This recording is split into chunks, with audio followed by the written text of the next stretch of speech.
Hi, this is Natalie Lander, voice of Kinsey, Tara Branford, Stargirl, and many others. You are listening to a W2M Net podcast. You can visit W2Mnet.com for other podcasts about entertainment, video games, sports, and wrestling.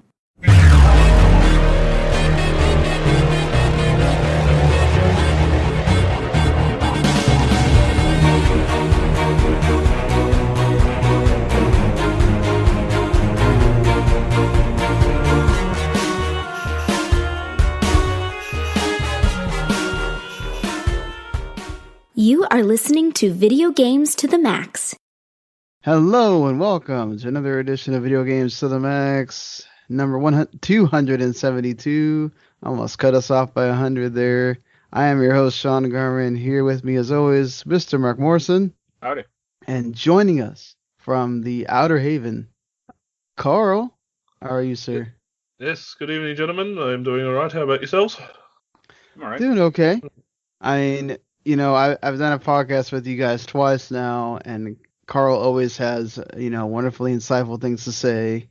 And, I figured, why not? We need to, further the partnership more of just, let's bring more folks from the Outer Haven on. And Keith is always great when he's on, so let's bring on Karl as well. Plus, it helps that Karl's been playing a certain game that just came out, and he reviewed as well. I'll put the both the reviews in the description for you. Karl not only did a written review, he did a video review, which you guys should go check out on the Outer Haven YouTube channel. I assume we're talking about Batman Arkham Asylum? No. Talking about Resident Evil. Believe it or not, Village. I did actually do a review on that. That was one of my earliest reviews for the Outer Haven. Well, hey, so, so way back when I first joined, and it was a wee pup. Hey, I mean, that's a great game to start off with, so why not? But yes, he's been playing Resident Evil Village. He also did a review for new Pokemon Snap as well, which, he'll get to talk about it here because we haven't, I thought about it and then I was like, nope, gonna save some money. So yes, let's start there, Karl. I mean, I was gonna have Randy on as well, but he got a bit of a stomach bug, who's been playing it for us. So, Karl, I mean, the comparison I'm seeing, which after having been on the podcast with you last time, you're not a big fan of Resident Evil 4. That is the game that's been compared most with Resident Evil Village. Yes, that is correct. I'm a very old school Resident Evil fan. I started out with the original game in 1996 on the PlayStation. Huge fan of Resident Evil 2. Both versions I consider to be the top pinnacle games of each generation. I'm a big fan of 3. I like Code Veronica. It was just when I got to 4, I don't know whether it was the change in perspective, the control style, the way the story shifted. I don't know, a lot of it just didn't sit right with me. So I wasn't a big fan of Resident Evil 4. I also wasn't a big fan of Resident Evil 7 as well, which again was a big tonal shift with the first-person perspective, the idea of integrating a VR headset and all that into it. I didn't think that was where the Resident Evil series should have been heading. It should have been something maybe closer to what the Resident Evil 2 remake should have been. But again, that's one man's opinion. But seeing sort of the mixture of two games that I didn't really like all that well in Resident Evil Village, surprisingly enough, it actually turned my mind around on what was added to it. It took the stuff that I didn't like from 7, the stuff I didn't really enjoy from 4, put them together, and yet it actually turns out to be a good game. Who knew? What do you think of Resident Evil 6? Highly underrated, actually. Okay. Even though it was a very disjointed way of telling a story, it did play homages to everything that came before it. You had sections that were like the original Resident Evil, then you had stuff that was like Resident Evil 4, and then you had stuff that was very much akin to Resident Evil 5 as well, which I didn't really see as a bad thing, considering that was meant to be the ultimate wrap-up for the Resident Evil storyline, at least with with the red fields and all that. That was an Umbrella and everything else. That was supposed to be the big wrap-up. I thought it was a good closer for the series, actually. So when they announced 7, when they announced 7 and showed what it was like, I went, bad. When And then when they announced this, and Keith actually has a clip of it, which I might actually have to put out on the YouTube channel. We were covering when it got announced. I think it was one of those PlayStation Experience event. There's a clip of me of just going no for like nearly 5 minutes throughout the very first trailer they put out, because it was confirming every single leak and rumor I'd heard about the game so far, and I'm like, oh, I don't like where this is going. But again, when it came time to do the review, I gave it a 4 out of 5. So obviously they did something between the start and the finish that I actually enjoyed. Yeah, I mean, so like, what is it about, like, you see, especially like you said, coming from two games that you didn't necessarily enjoy, like, what is it about Village that made you say, okay, I could maybe go for more of this? Like, what is it that worked for you? See, that's where I have the problem. I'm not exactly sure what it is. Like, I think it's just a collaboration of all the different parts about it. Like, I enjoyed the action in it. I enjoyed the different styles of horror that each of the four lords represent. The twists in the story that came later near the end were actually quite well done. The fact that this actually now bleeds back into not only Resident Evil 7's storyline, as you get to learn a bit more about what happens there, but it goes even further back to all the way back to the Spencers in, like, right at the start of Resident Evil, the original progenitor virus. I think it was just they just tied everything together really well in this, and I can't exactly pinpoint the exact point where I sort of went, oh, I'm actually really enjoying this. It could have been somewhere around about the point where I was getting close to the end and was going, I didn't turn around and go, I don't want to play this anymore. So yeah, I don't know exactly what I can't pinpoint, but it's like a mixture of everything that they've done. Is that they've listened to what a lot of the complaints were about the first one, or at least Resident Evil 7, and have adjusted it to what was more popular, with Resident Evil 4 being the one that everybody seems to go back to as the pinnacle of the series. Yeah, I mean, I have seen that a lot. That the shooting is much more prevalent, and people are seemingly like enjoying that a lot more. I mean, do you feel that? Is there scarcity with the ammo and the weapons, or is it just like always available? You don't have to worry about that. I mean, it's more balanced. It's not so much the old survival horror where you're going to be scrounging for ammo, because you do have an inventory system where you can craft the ammunition with scraps that you have on you. So you're not really hunting down ammo as much as you really think, or healing items or anything like that. So it's sort of like, it's that middle ground of, you have some enemies, like there's bigger versions of the Lycans that come up later in the game that can take anywhere up to 30 plus handgun bullets to take down. Or you've got characters like Lady Demarcus, who is an invincible character, and they're the bullet sponges. But the normal guys you can take down in 2 or 3 shots. The normal grunts don't seem as sort of in your face or worrisome as they should be, but at the same time you still always have that one type of character that's going to make, when you see them, you go, oh crap, I gotta either try and take this thing down, or I'm going to have to try and find a way to avoid it. So it's a good balance between survival horror, traditional horror, and action. Fair enough. And it seems like Capcom wasn't ready for Lady Latrice to be this, huge, like, oh, she's now the cover of the game, like, be this huge figure. Is that like reflected in the game? Both literal and figuratively. Yeah. Like, yeah, how much do you see her in the game itself? Like, believe it or not, her section is, I've heard it's pretty short. It is pretty short. I've recently started doing a PC version run. I got the review copy from Capcom on the PlayStation 5 and PlayStation 4, which I used in my review because it was the easiest way to show off like the ray tracing, lighting, and everything else. But right. I bought the PC copy just because, well, I wanted to have a laugh. And Her section, I think I got through once I learnt where everything was. I had it done with it in about not even half an hour, because like the first time it took me a couple hours to get through because I didn't know locations of everything. Right. But yeah, her section was extremely short, considering all the hype and everything that was made around her. And to be honest, I was actually more dragged into and actually scared by the Donna Bellaventillo's section. For those of you who might have seen some of the later trailers, she's the one who controls the little puppet. That section reminds me a lot of Resident Evil 7 in its horror scare aspect.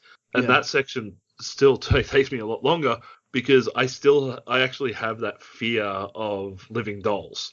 So me going through that section just takes forever because I'm like, I don't want to go through there. But you gotta do it.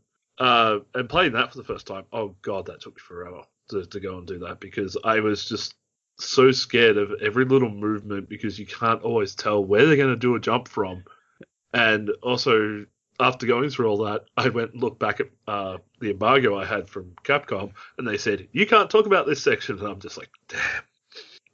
Like, a lot of what I did in my review, as you would have seen from the video review, or you can see from the video review over at the Outer Haven YouTube channel, is I was focusing very much on that first section of the castle that everybody knows from the demo.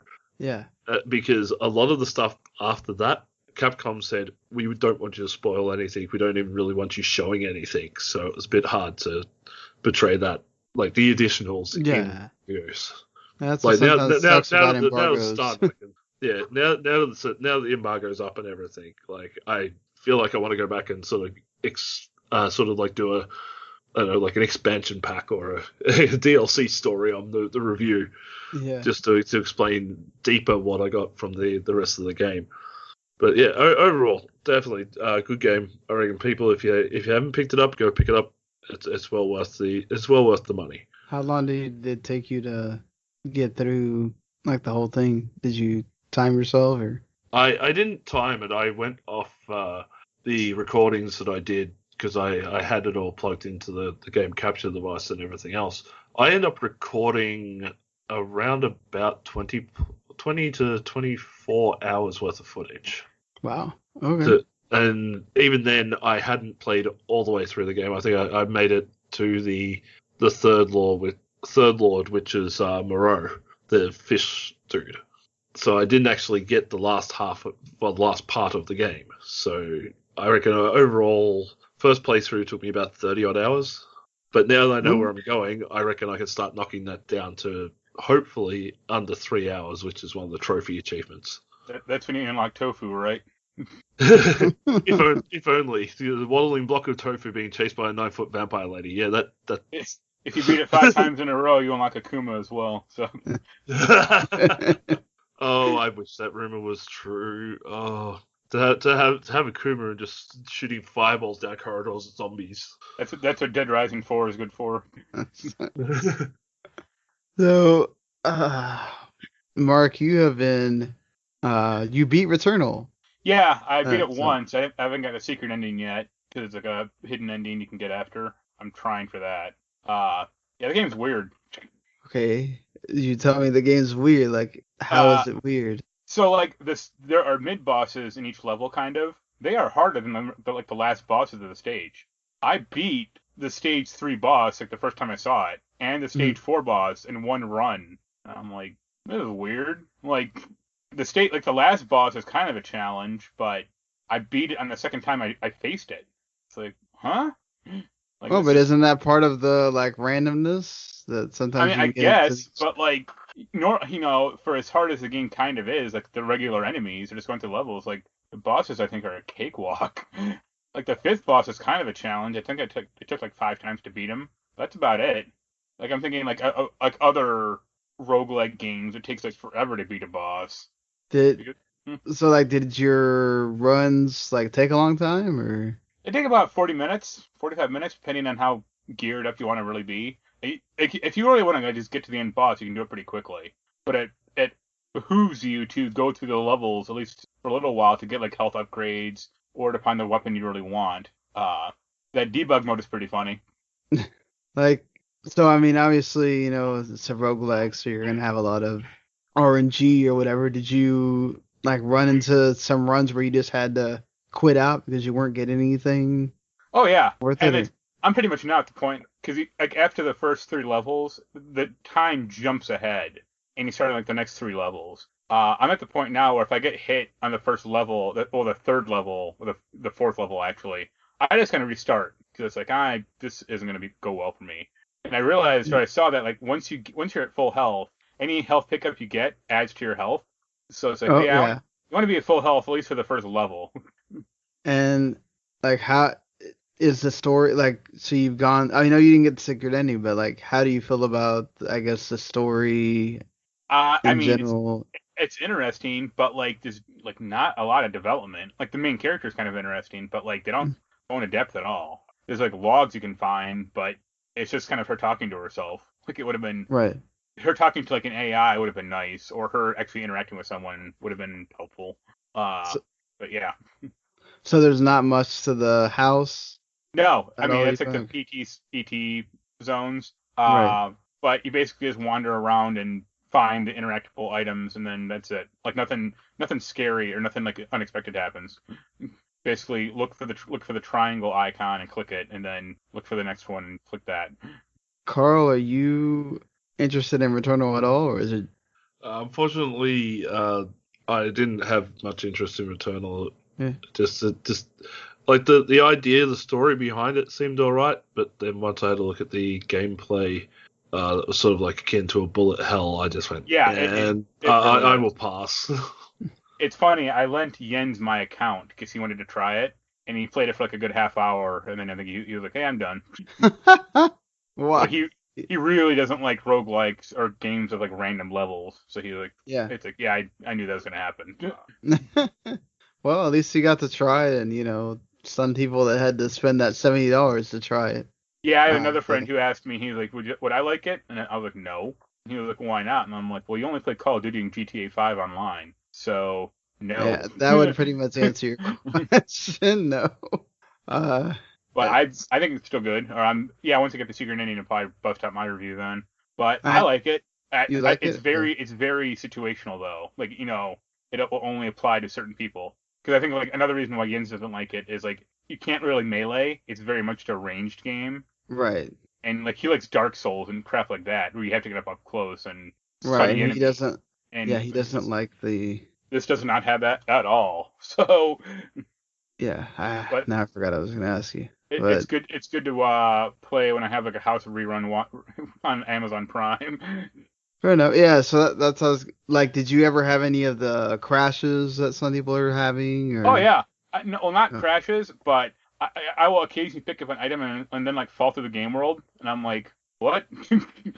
Like I don't think this item's supposed to do that. you like Uh, just fall to the like just completely, and well, you can't do anything. no, it like respawns you after you fall a certain point, but it's like Oh, okay. I didn't go through the water, or it's like I mean I now already have the underwater upgrade because initially you can't go underwater or else you just like respawn, Oh, and it's like okay. I'm falling through the world like, or I've had at least 2 instances where the in-game audio gets corrupted and just stops working, and That's weird. so the game is silent, but the audio coming through the controller still works, like the reload sound effect Yeah. or stuff like that, and it's like this is weird, but yeah, it's not the most like stable game in the world, but it's fine for me at least. Yeah, they had to roll back a patch because it was corrupting people's Yeah, saves. once that debug mode got unlocked, they're like, oh crap, we got to push out a patch real quick to lock that, and then the patch was like corrupting saves, and it's like, oops. Not great. But Ah, yeah, I think it's a good game, but again, it's like very situational, or not everyone would like it. I mean, that's what's interesting is that like the first two like true exclusives to PS5s are games that not everybody's gonna like. Yeah, Between Demon Souls and Returnal. I mean, obviously Ratchet's coming next month, so that's more of a game that a lot of people can play. But interesting that Sony went that route for these two. well, I guess it helps them to be specific or to be specialized. Yeah, that's true too. Shows that they are not afraid to we talked about like they were aiming for the big stuff. They're certainly still wanting to push out their weird, only gonna appeal to certain people games as well. Yep. Carl, you reviewed New Pokemon Snap. Did you get to finish it and get 1,000,000 stars on all your pictures? And Unfortunately not. I've actually yet to return to that due to getting really invested in Resident Evil Village and other personal endeavors that have happened in that time. But Pokemon Snap is another one of those games where it really Nintendo knows how to bank on your nostalgia. If you played the original Pokemon Snap on Nintendo 64, it hasn't really changed too much of the base gameplay in new Pokemon Snap on the Switch. They've just improved and added upon it. Obviously, the graphics are going to be a lot better due to the console generations being extremely different and the amount of memory that can be held on each cartridge.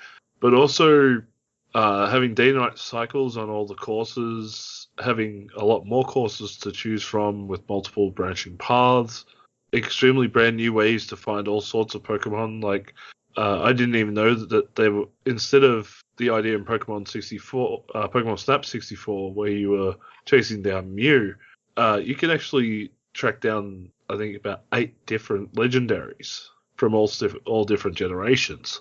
I didn't even know that until after I published my review on the time.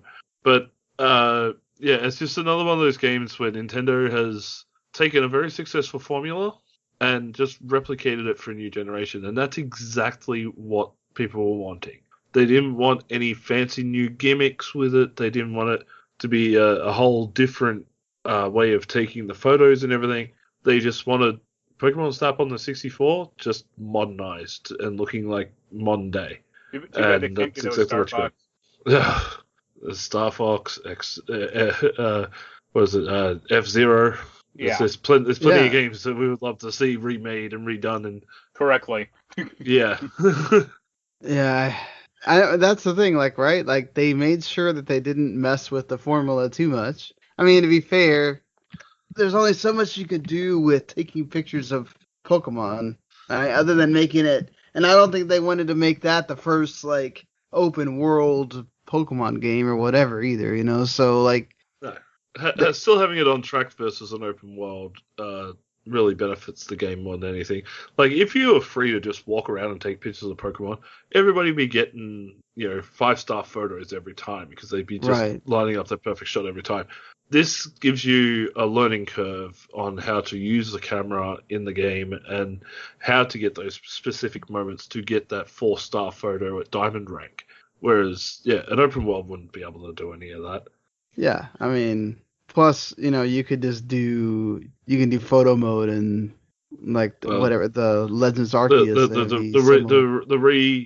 Their re-snap mode, which allows you to take the photo that you've already taken and maneuver the camera around to either recenter the photo, change the filters on it, change the brightness and the focus, the blur factor, all that type of stuff. And then on top of that, you get to add stickers on top of the photo, so you can turn them into memes or into like basically a photo card or something like that you can then print out if you want to buy the $200 printer that they're looking at releasing later this month.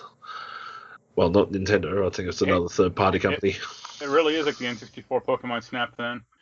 Yeah, I actually saw a video on TikTok where a guy who owns one of the original the Pokemon Snap, the Blockbuster printing machines, he actually was able to hook his Switch up to it and started printing the photos.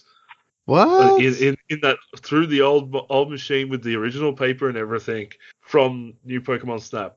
Wow, that's cool. Yeah, I thought that was pretty awesome. Yeah. But no blockbusters mean we can't do it at home. Sure. Fly to Oregon with the one blockbuster still left in the world. Hey, if that Blockbuster had the Pokemon Snap thing, I'd fly from Australia over there to print off some photos. Hey, you could get them some extra business there, I wonder if anybody thought about that. Don't know if they have any, gamers that like work for them or that are in the family, but would be interesting. Yeah, but as I was saying to a friend, if you really wanted to print these things out like you could in the old days, you can go and buy a couple of reams of photo paper and just do it through your own printer, because Yeah. essentially you can take the files that you've got on your Switch, save them to the memory card, and then transfer them to your PC.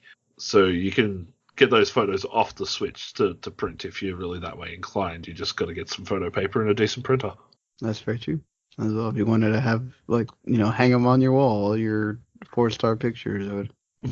So hey, people will do that. Now that we have Pokemon Snap 2, we need Africa 2. I don't think that's gonna happen, but I still want my Pokemon Pinball remake, man. Man, that would be amazing. Let's do that. I mean, for Switch, that'd be perfect for that game, for that system. Like, exactly. You turn it from horizontal to the vertical. You use the screen as the pinball table with the buttons at the bottom. Yeah, Nintendo, get on it. Let's do it. If you want to think about another spin-off game whenever you don't have a remake or an original title to do, let's do Pokemon Pinball. Yeah. Why not? Or I can find Puzzle League too. They wanted to redo that. I enjoyed those. But moving from Pokemon here, just want to mention I got a code for the Judgment Xbox Series remaster. It looks really nice. I will say that. I've only done the opening part because I've had to write a review and do other stuff this week. But yeah, it's Yakuza with all the beat 'em up stuff, and then I like the where you have to trail the guy and try to get to the point where you solve the mystery or whatever. It took a little bit of getting used to of how far away or close you're supposed to be, but after a while I kind of got the hang of it, hide in the right spot and all that. Yeah, some of those systems aren't great in that game. Yeah. I already ran into that from the beginning, so it should be interesting as I go further into it. Mark, it took a week, but that Insurmountable code finally showed up. Yep. What an adventure with that thing. So this is a roguelike as well, or? It's a survival game. It's survival, okay. It's Oregon Trail, but you climb up a mountain. Okay. Considering Oregon Trail had a comeback this year already.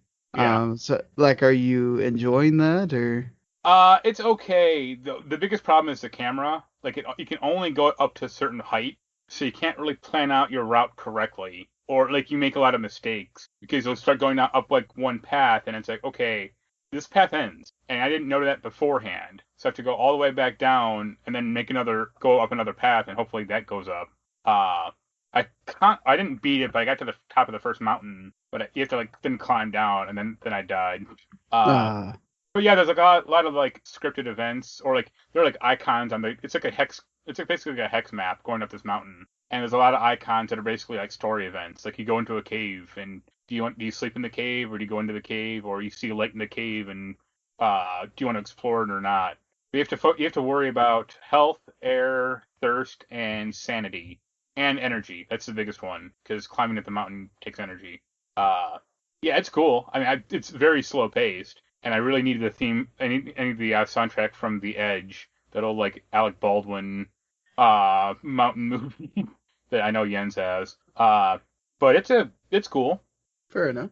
Yeah, I like it. But it's like I said, it's just very slow paced. So. Well, you don't climb up mountains typically. It's not quickly. it's not action packed. I had one active ability that I couldn't really figure out how to use, and that was about it. Okay. Anything else you've been playing, Karl? Or? Well, nothing really new. I've been replaying a couple of old games recently, but that's about it. I bought a couple of old games and got scammed. Ooh, that's not good. Yeah. You got scammed? What?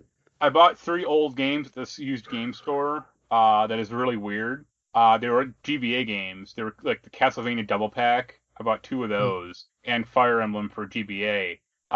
They're all reproductions. Oh no! Oh, I hate that. And yeah. They played. Did the guy just not know it that was in the store? No, that's the thing. He knew, because both Castlevania were $70, and the Fire Emblem was free. That was like buy two get one free. And I went back to the store the next day to return them, and he was like, "Yeah, I told you they were reproductions." And I'm like, "No, you didn't. I wouldn't have fucking bought them for that. These reproductions you can get for like $10 on eBay. Like, of course you didn't tell me, because I wouldn't have bought them at this price." And Right, yeah. they had like a no cash back store policy, because of course, because you can only pay with cash as well, because they're trying to scam people.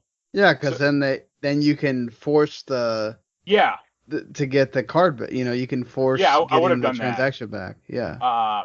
So I took them back, and I basically got like a SNES Junior as a replacement, which I'm hoping to resell. But yeah, that's like the worst store experience I've ever had. Like, he was like, "I told you they were reproductions." I'm like, "No, you didn't. And if they are, why are you signing for this price? Like, I thought they were the real thing." Because they're trying to get people that wouldn't.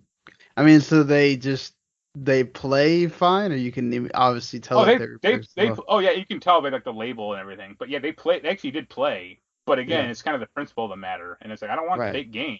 Like, if you're gonna sell, I actually don't mind if you sell reproductions, but if you're gonna do that, tell people and sell them exactly. Be honest. Yeah, sell them at like a reasonable price. Like, another store, like by them, sells like Super Nintendo reproduction games for like $20, and it's like, that's fine, at least you're honest with people. But this store, it was like, "No, I told you they were reproductions." I'm like, "No, you didn't. Like, the hell you did."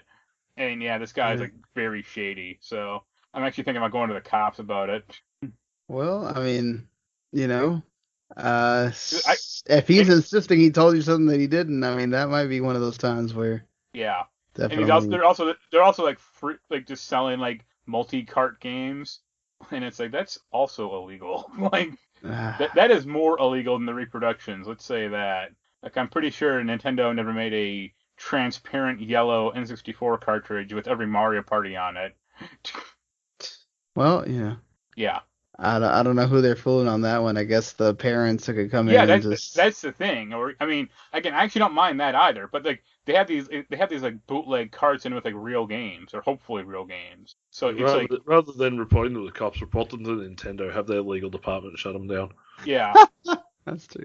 Well, I understand the difference. Like, I recently jumped on one of those apps where they do the cheap repro games. Yeah. But I bought a couple of them that never actually existed. Like, yeah. I got a cartridge that was for Game Boy, which is Pokemon Trading Card Game 2, which never got a proper English translation. Right. But this was the fan translation that somebody's actually put on a proper cartridge. That and the color version of Super Mario Land 2, 6 golden coins. Yeah. Again, something that's not actually available. If these guys are putting out like reproduction cartridges of games that are actually readily available and saying, "Oh yeah, these are real," and then when you go, "Hold on, no, they're not," they go, "Oh yeah, but I told you." But no, that's wrong. That is dodgy as hell. The Castlevanias, I mean, they kind of looked okay, but the label's all screwed up. And then, like, I had the screwdriver to open up Game Boy games, and I'm like, no, these are all bootlegs. But the Fire Emblem one didn't even have a ESRB logo on it, or like the rating. And I'm like, what? Yeah, that tells you everything you need to know there. Yeah. So I can call Nintendo or I mean, this isn't like a local cop matter. This is more like the FBI. And this store is also like, they have a ton of merchandise, but they're all selling it for like way too expensive. So it almost seems like a front for something like illegal.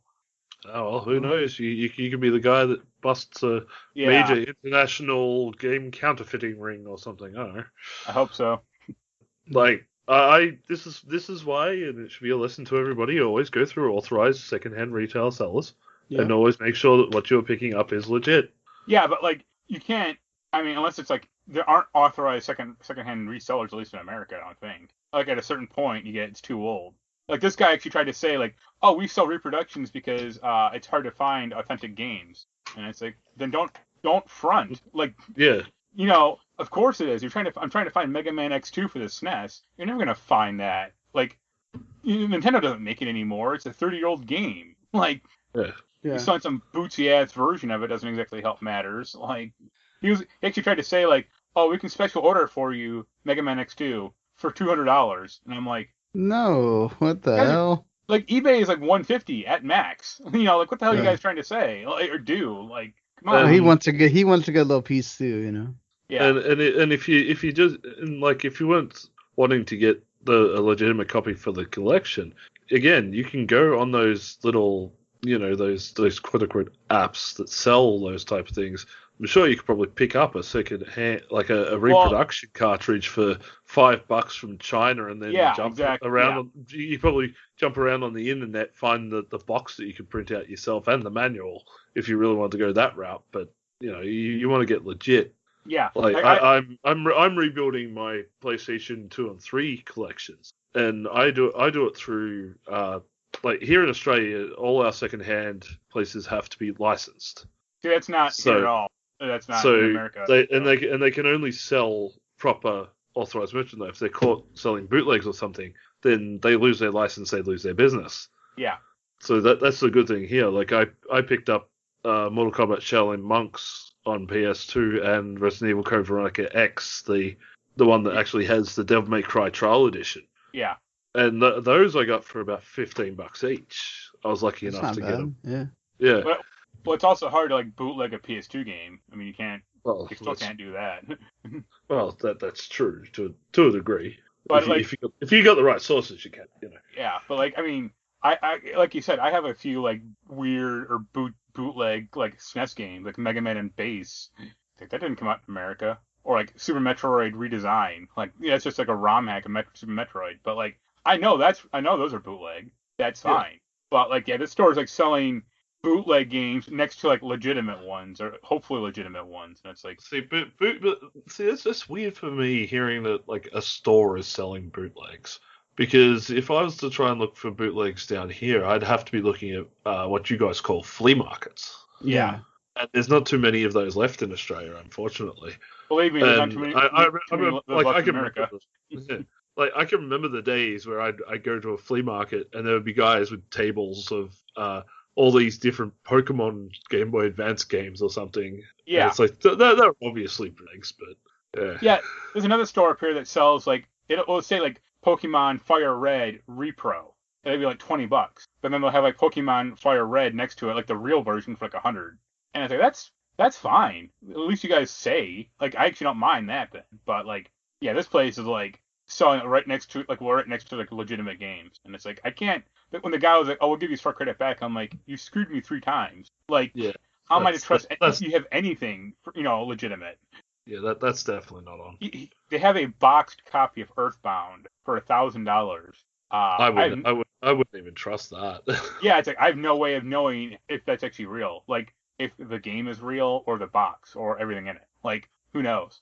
Yeah. See, I'd rather jump on eBay and take a risk on there. At least eBay. Or you can type in like eBay, Earthbound Authentic, and if it's authentic, the guy will have opened up the cartridge and shown you the circuit board inside, and then you can go, okay, it is.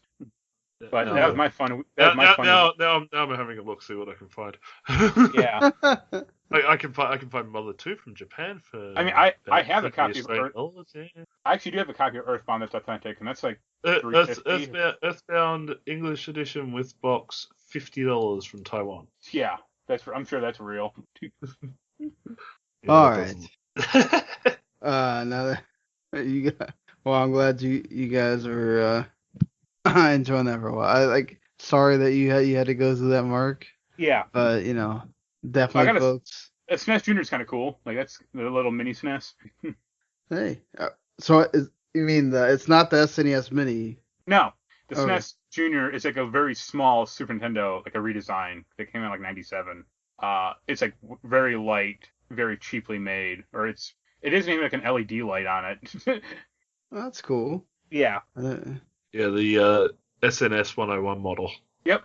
Nice. All right, so moving along from games we were playing here, a lot of so I know a lot of stuff happened with the Apple and Epic thing. We're not going to talk about a lot of that stuff, because then we'll be here forever. It's also just a lot of that stuff is plus there are plenty of sources out there. Everybody's been covering it, and if you really want to go in depth, there's people and a lot of that stuff is pull silly, up the legal documents and all that type of stuff. Especially because a lot of that's even half the things with the with this lawsuit is a lot of other companies have come out of the woodwork going, hey, can you not talk about this? Can you not talk about that? Yep. We don't Yeah. want you giving away any trade secrets or any Like the like first day, financial information or something like that.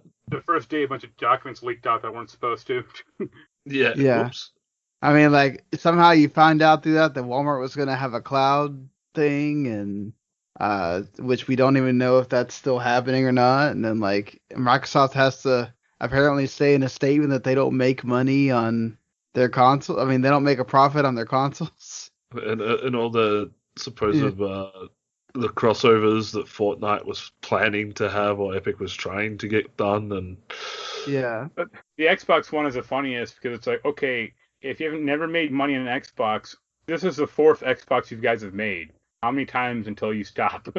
Well, but they do make money on software and peripherals. It's not like they don't make money. Right. And at some point, Game Pass is going to be profitable. I feel like it's only going to get bigger as time goes on.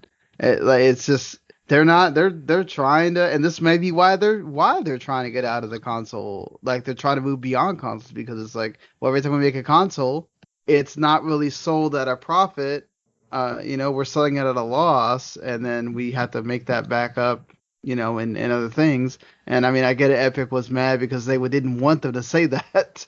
Because they were trying to make a point with Apple, but at least people are being some cool things are coming out of it, and some other things that are just like, all right, let's we don't need to make a big stink out of it. The whole thing with the Xbox not making money on the console sales, that's the way it's been since pretty much day one in building consoles. Yeah, it's just due to the chips that they're using and everything else. These things do cost a fair bit of money, and that's why you have such big deals with companies buying up other developers and stuff like that. That's where they recoup their loss.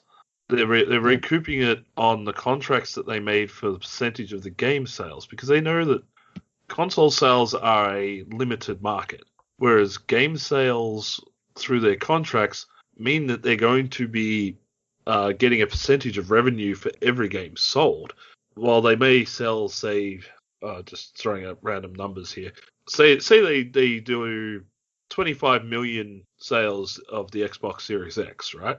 For every one of those consoles, people would buy 15, 20 games, but they get a percentage of those game sales, which is where they start making all that money. Plus, if you buy any DLC, if you buy any, if you buy any of the games on sale. It costs the company to put the game on the Microsoft Store. Then they take a percentage of every sale. Then and it's even better if it's one of those internal companies, like say like Rare or something puts out a game, because they're owned by Microsoft, they get 100% of the profits. Yep.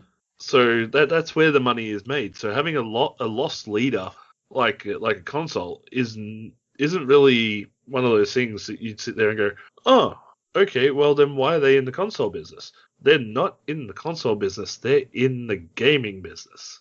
Yeah. It's only been like a very small number of consoles that are sold without having to take a loss. Yeah. For a long time. It's like, have you guys seen the movie The Founder? The McDonald's movie? The McDonald's movie, yeah. Yeah. It's like they explain to him, you're not in the fast food business, you're in the real estate business. That's what Microsoft is. They're not in the gaming console business, they're in the media market business. Yep. And I was going to ask, who do you think is right, Apple or Epic then? I don't believe anybody is right in this particular scenario, to be honest. It's basically two companies going, hey, I want a bigger share of the profits. And when two people are just arguing over money, nobody is ever right. Yeah.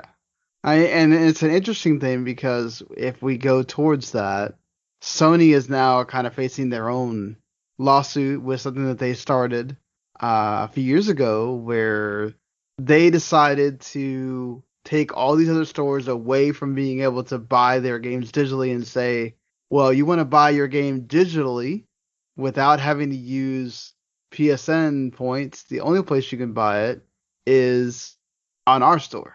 So you can't buy it off Amazon. You can't buy it off. I used to buy when, we wouldn't get a code and it was a big enough game where I felt like we got to cover that. And I would buy Mark or by myself. I would just get it off, GameStop or Amazon directly instead of having to buy a bunch of PSN cards or whatever. And then all of a sudden they stop doing that.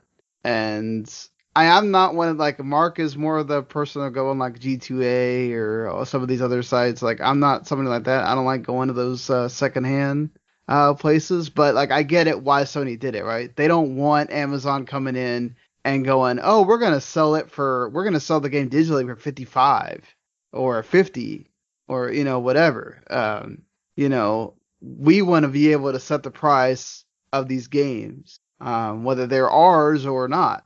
And people are complaining that, Sony is trying to make a monopoly and of, their own marketplace, and make it to where you can't buy it anywhere else. How do you guys feel about this? Like, I can kind of see people's point in that, Nintendo and Microsoft didn't try to do this as well. Like, it's only Sony. Well, that's incorrect, though. Nintendo have been doing this for ages. No, you can still buy the game. You can buy like a copy of like Zelda digitally, like at Best Buy or Amazon. At least yeah. Okay. Again, I think this probably comes down to regional differences. I'm sure. Because here in Australia, you cannot buy the digital copy of Nintendo games in a retail store. You have to buy the Nintendo points card. Okay. Same thing with Microsoft. Same thing with Sony. Microsoft does offer some games on their digital format in retail stores, but they cost the same as a retail copy of the game. Oh, no, yeah, they don't cost anything. Most of the time, they don't cost anything different. It's sometimes... I mean, if anything, the physical is cheaper than the digital one. That's correct. I think it's also they don't want... Like, okay, so like when you have sales, right? If you're able to have a new release digital version of that game, well, Amazon, whenever Sony has a sale, they can also put those games on sale on Amazon, and then Amazon gets a cut. Well, this way, nobody gets a cut but Sony. So, and then you're also making it to where if somebody doesn't want to, because sometimes, like, let's say, okay, it's a game can be put on sale in another place digitally, right? And then you can't do that because only Sony can do sales, because you can't. Walmart couldn't decide to have a sale with a publisher, at least for PS5 or PS4, because they can't do it, right? But also at the end of the day, the idea of the digital marketplace was originally supposed to be that it was available through your system of choice. Right. It was taking it away from the retail stores. If you want to buy a game in a retail store, then buy a game in a retail store. There's nothing stopping you from doing that. I think they just don't want to have the physical. So instead of buying a disc, you're buying a piece of paper with a code on it. Either way, Sony's making money. Right. I know. I agree with you. Yeah, I'm saying, like, I can see like the whole lawsuit and calling it a monopoly is ridiculous. That's the thing that I see. It's like digital content is meant to be done through the digital company. The digital company in this case being Sony. They set the prices, but the thing is, they also have to go with most. I know, again, I'm talking as probably Australian consumer law here, which is very different to American consumer law, where we have rules in place that says to Sony, you're putting say Spider-Man Miles Morales, it must be $99.95 Australian because that's what it's being sold in the stores for. You cannot put that out on your digital platform at anything less than that unless you're doing a sale or the game reduces in price over time. Because of that parity, there's no reason for the company to put out digital codes into the retail space because it's redundant. Here's the funny thing: Animal Crossing for the Switch on Amazon in America, the physical version is $50. The digital one is $60. Well, that's because Amazon and Walmart have those deals. No, this isn't a deal. Hey, this is the regular price now. Well, no, I'm just saying Walmart and Amazon have those. You get it for $10 off. But no, I realize that, but it's been 60 like before. It just went Amazon, or it's just lowered to 50 forever now. Well, except Walmart. Walmart has that Like deal with them. Here in Australia, Amazon had Resident Evil Village on PlayStation 4 for $80 Australian, whereas it's meant to be retailing for $99.95. Yeah. So it's one of those things where it's I think Amazon, just because it's like, if a company comes at them saying, "Hey, why are you doing this?" they go, "Release the lawyers," and they win because they're Amazon. Right. I always take Amazon out of the equation when talking about these type of things, because for some reason Amazon are just the company that is able to skirt all the rules for. But that's whatever exactly what Sony is trying to prevent, right? Sony didn't want these other retailers to be able to sell the games cheaper. They want to be able to be like, okay, well, sure, you can buy your game digitally for the same exact price, and it's only gonna go on sale when we decide. And I get it, but I get it also in that some of these games were not Sony made. Many of them are third party. So, it's one of those, like, are you for the corporation or are you for consumer pricing? Well, that's the thing. It's not even for consumer pricing. It's, are you for company A or are you for company B? It's which corporation are you wanting to support more at this particular time? Do you support Sony, where they set the price, they set the recommended retail, or are you going to try and support a company like Amazon, who you can't get the digital stuff through, but you can get a cheaper price? It's just the physical media. Well, it's also like, how long do you want to wait? Because Resident Evil 8 right now is $60, on PSN over here, or 70 actually for the PS5 version. Wait 4 years, it'll be $10. Yeah. Well, I mean, don't wait too long. It'll be at least half or whatever by the time we get within like 3 months. I mean, but I mean, like, it's all kind of a waiting game. Like, you don't have to get a game right when it comes out either, unless you're like a nut job like us and you review them.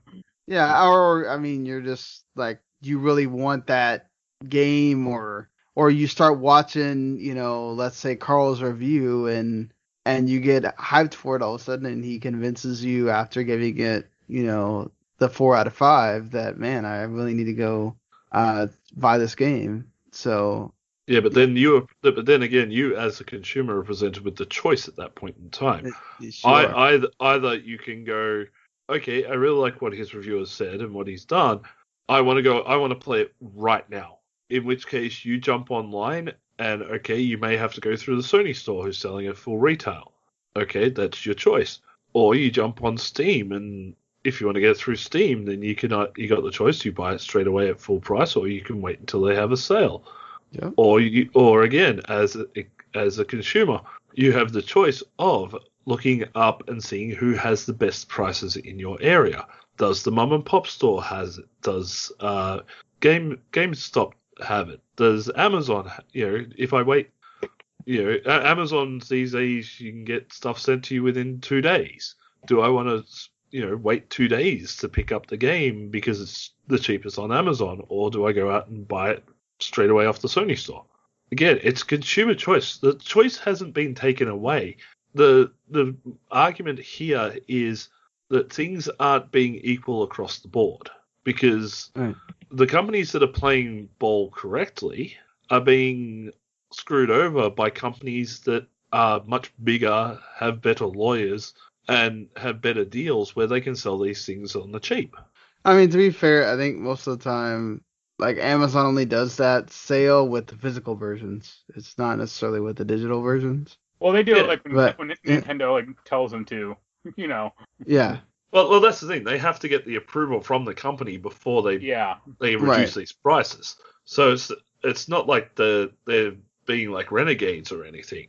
Well, I know what you're saying, but I mean, I'm just saying that I get what people are getting at. Like, if you're able to, it's also the fact that if you bought I think another reason why they don't want to do it is because some of these places like Amazon, like eBay, like, these other third-party places that are kind of underhanded, you could legit buy, if you wanted to buy a digital version of the game, you could just to sell it, you could sell it to somebody for $5 or $10 less or whatever. Like, it's all the point of Sony wants to make sure that you're not buying it for unless it's the price that they set. And it's weird that Nintendo doesn't do it here which is all their prerogative though. Yeah.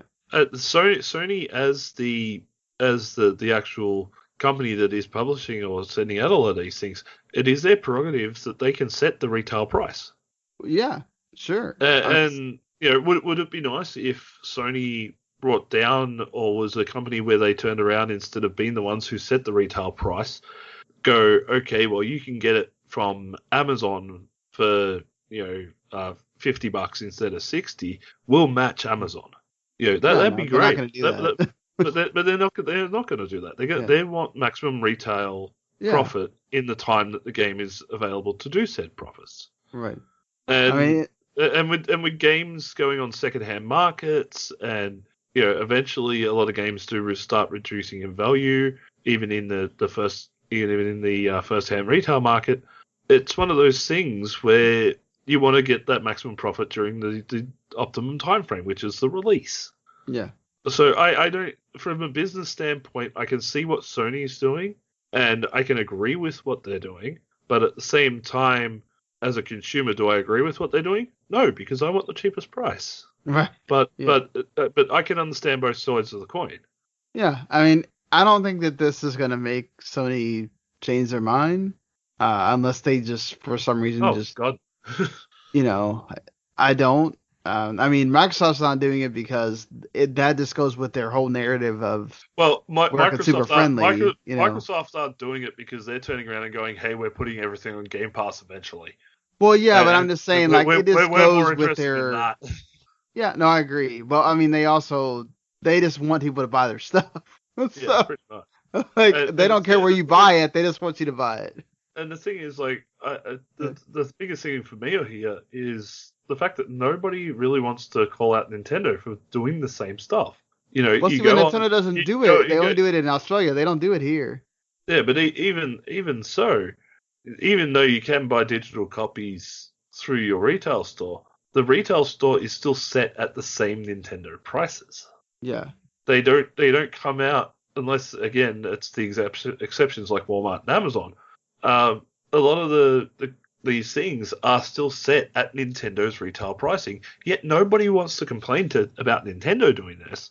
It's weird that Nintendo hasn't done what Sony does, because normally they're the first ones. Yeah, this year, and they did that. Like the whole idea originally behind digital gaming and buying your games digitally was it was meant to remove the overheads and the additions. Yeah, it was supposed to be a cheaper alternative, but and it's supposed to have more dynamic pricing. Like, the publisher or the developer could lower it or raise it how much ever they want. But then companies realize that they don't need to do that because people will still buy them at the same retail price that they would in a retail store. Yep. And they're like, we like money. Yeah, I mean, they do it also to appease those retailers, we're not completely trying to ignore you. Like, we know that you're still a big part of our, we need you still right now. So, but I mean, that's the thing is I totally understand because, PSN had that where it went down and people were really scared of having their stuff got, their cards hacked and all the information out there. So you didn't necessarily want to put all your info on PSN or on Xbox Live, and you still bought the cards physically or the games, just, the code, so you could buy it in the store and feel safe. I guess feel safer. But now it's like that rarely happens outside of the company got, the actual publisher of the game got hacked or whatever, which that also rarely happens. A lot of game companies are now more secure in their server software than they were in the beginning, and even then, even with that original Sony hack, a lot of the stuff that got leaked, and they said, credit card numbers, etc. But the thing is that those things were still very encrypted. It would take a very complicated cipher in order to break the encryption on those files, and nobody got around to doing it because there was never any follow up on that. Not very true. Plus, everybody these days. I'm sorry if you're worried about any of your details getting out online. Then please They're already unplug out your there. modem and leave the internet, because you put more of your own information on Facebook, Twitter, and everything else than you ever give to a company like Microsoft or Sony when it comes to information. You know, a lot of people, at least here in Australia, online banking is a huge thing. Yeah. And you know how easy it is to go in and, like, through a back end of a computer and find cookie files and stuff like that that's basically freely available in every type of browser program that keeps all that information. Because Almost guess every what? site You're makes storing, you use the cookies. Yep, every single version of cookies that is out there that's saved on your local system, on company servers, all that stuff, if people really wanted it, they can get to it. And Yeah. I'm sorry, the only way these days to stay 100% safe is not to do anything on the internet. Don't have like a credit card or a bank card that use a terminal or anything like that, unless you are 100% dealing in cash, which I know in most countries nowadays is illegal. Yeah. Then guess what? Your details are going to be out there, and there's a chance that they're going to be grabbed. Just live with it. I mean, you watch one thing on Netflix, the next minute you get on Facebook, there's an ad for it. Oh yeah. Like it's that embedded. So it's there. But all right, we got to start kind of moseying along here, because wow, we've gone a lot longer than I thought we were going to here. Something that I know is big for you, Mark, especially because you've started playing the game. I loved Yakuza Like a Dragon, so I'm totally cool with Yakuza staying an RPG series. Especially because for me, I feel like, why would you go and change what Ichiban is if you're going to change the style of game just to make it go back to what it used to be? He is a Dragon Quest player. He is a JRPG player. Like, his whole thing is having a party. Those are the games that he knows. Why would you change the game style? Or you as a longtime Yakuza fan, like, how do you feel about that? Do you think they should? No, it's fine, because Judgment's going to be the same, the Yakuza game, so sure. I want Ichiban to be now obsessed, because they're making the Judgment 2, Return to Judgment, or Lost Judgment. Lost Judgment, yeah. So for Yakuza Like a Dragon 2, I want it to be called More Like a Dragon. All right. But yeah, sure. I mean, it's a good way to differentiate the games. It's like, how like Forza does it. Like, they have Forza Motorsport, which is like the serious driving sim, and then they have Forza Horizon, which is like the fun, true, arcadey game kind of. I mean, sure, why not? Yeah. I mean, you're playing Judgment now. Like, it plays like a Yakuza game, but like the main guy is a lot more nimble and like acrobatic than Kiryu ever was. That's true.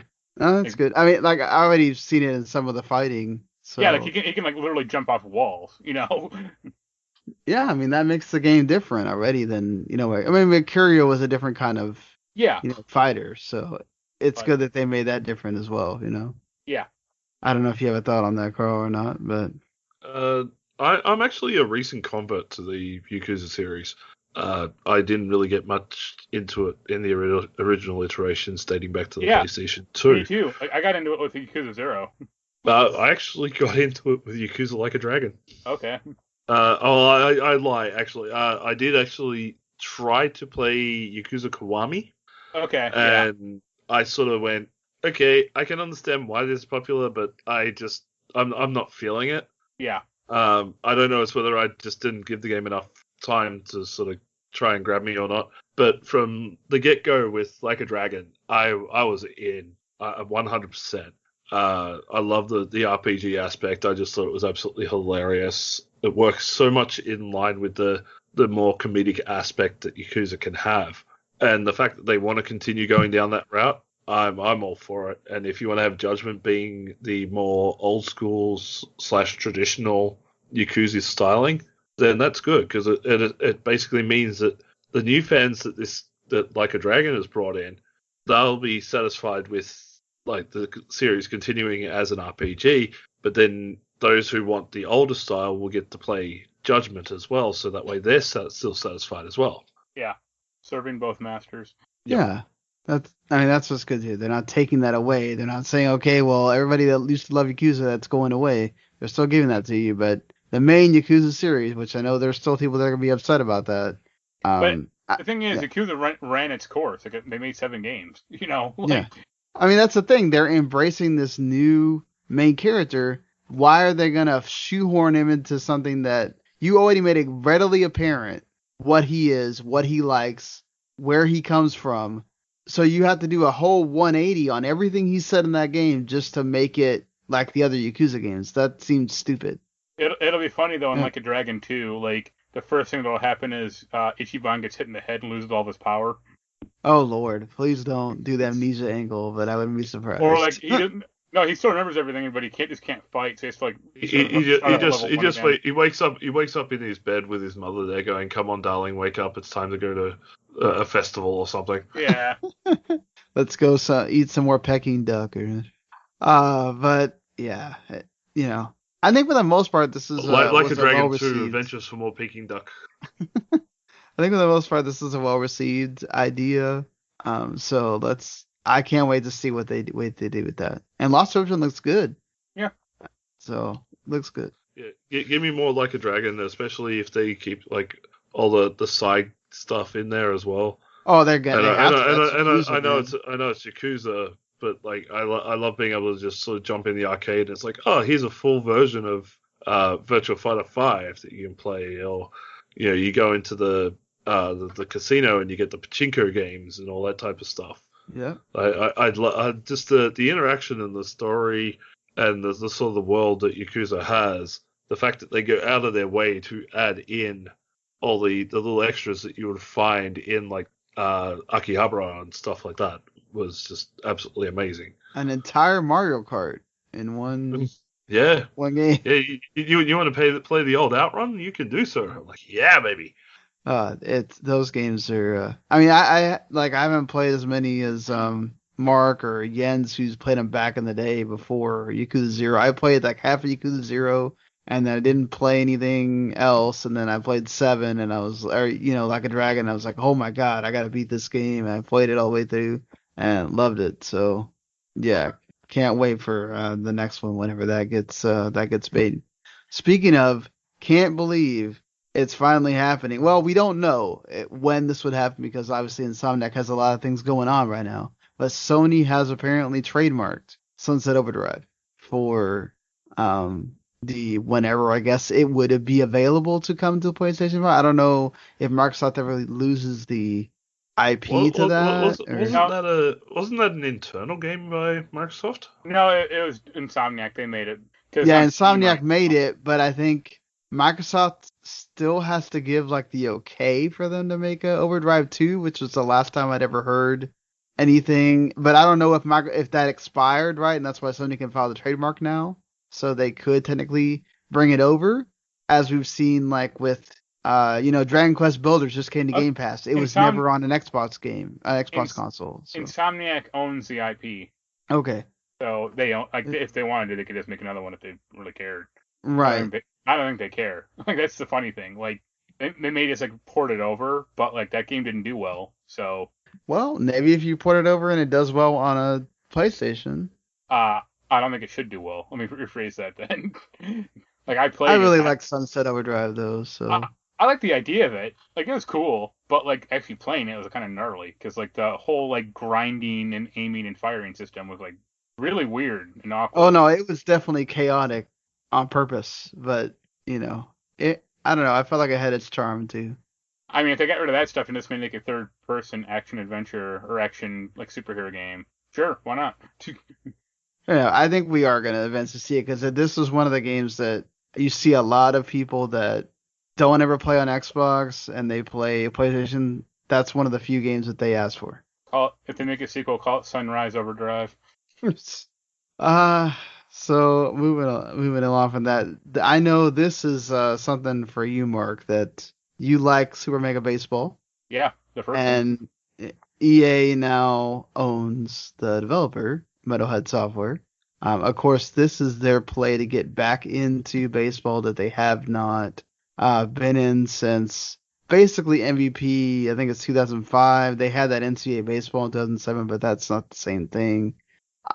I mean, it's really weird to me that you're gonna go buy an arcade baseball game when you can't seem to make NBA Live work, but you can't make an NBA Jam every year. Like, when you could really dominate with that IP that you own now. I mean, it's weird, but I guess why not with this? Any thoughts? For the Australian in the audience who's listening, baseball's like cricket. We played upright. I know what baseball is. We actually do have baseball here in Australia. Okay, we understand what that round ball with the hit with the stick and then run around in the diamond. So, it's a shame because like the developer was good, and EA ruined them like they did what they're gonna do with Codemasters. So, man, let them make a game first. God, you're just gonna say they're gonna ruin them? Like, I look at the track record of EA. To be safe, yeah, it is EA. Like for every like one studio success, they have like 9 different studios in the ground. So, I mean, I'm sure they're working on Super Mega Baseball 4. I think they're up to 4 now. But yeah, it's an arcadey.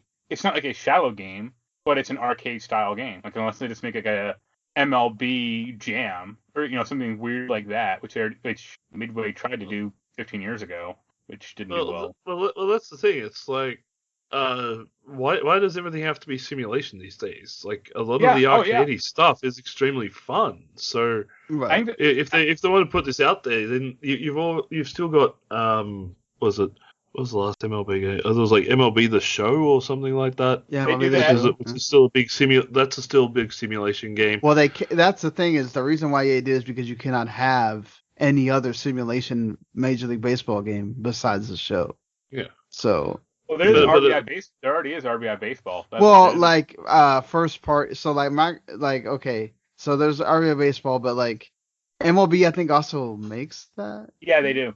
Yeah. So. Like that's different. Like MLB is also like developing that. So like there's really not another baseball game. Even 2K stopped making their baseball game. So 2K stopped mainly because they dropped the license. Yeah. Well, it was too expensive and they didn't sell well against Yeah, and you can't put 10,000 Pachinko games in that like they do in NBA 2K. Yeah. See, if they're gonna make this, I want them to make it like The Bigs or like Blitz the League, where like you're shooting at the MLB players with like steroids and stuff like that. Oh, they're not gonna do that. Bring back like old school Blitz, but just make it baseball style, where it's like if you're gonna hit a home run, it like explodes and goes off into the stratosphere or something. That was like the Midway Slugfest. Like that was like 2005, 2006. Yeah. Mm-hmm. Yeah, those type of games. If you're gonna get something where you have an arcadey feel to it and you can go over the top, just go over the top, ham it up, make things fun. See, I don't think they'll have the MLB license with this game. That's the thing. I think that's their whole point. Yeah. That they're gonna do the MLB license with this. I don't think they. Well, that's the thing.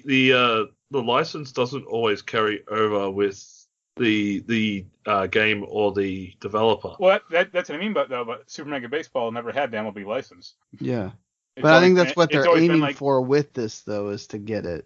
Yeah, but I think that requires so much more effort and time, and that's on a scale that is much higher. Are we really saying that EA is not used to that? I mean, they had the license for everything else. They are, but the studio isn't. Not NBA. Right, but they have EA backing them now, so. Yeah, but they can't just hire 400 more people for an arcade-style baseball game that's going to come out like next year or this year. Well, not this year, but if they decide to, let's say, tell them, okay, look, listen, Super Mega Baseball 4 is not going to be what you guys wanted it to be. It's going to be, it's going to have the MLB license now. We're going to have to redo it. It may take another year of development or whatever. I don't think that they're buying this. I feel like just like the Codemasters, they kind of already have a pipeline. That's the thing. Codemasters is a much bigger developer than this studio is. Yeah, and they have a very good track record of making reasonably good racing games. Yeah, but I mean, like EA seems to be getting back into we want to really hammer it with sports and racing because they started making the golf game again. It's like it seems like that's an area where they're really trying to pivot towards now.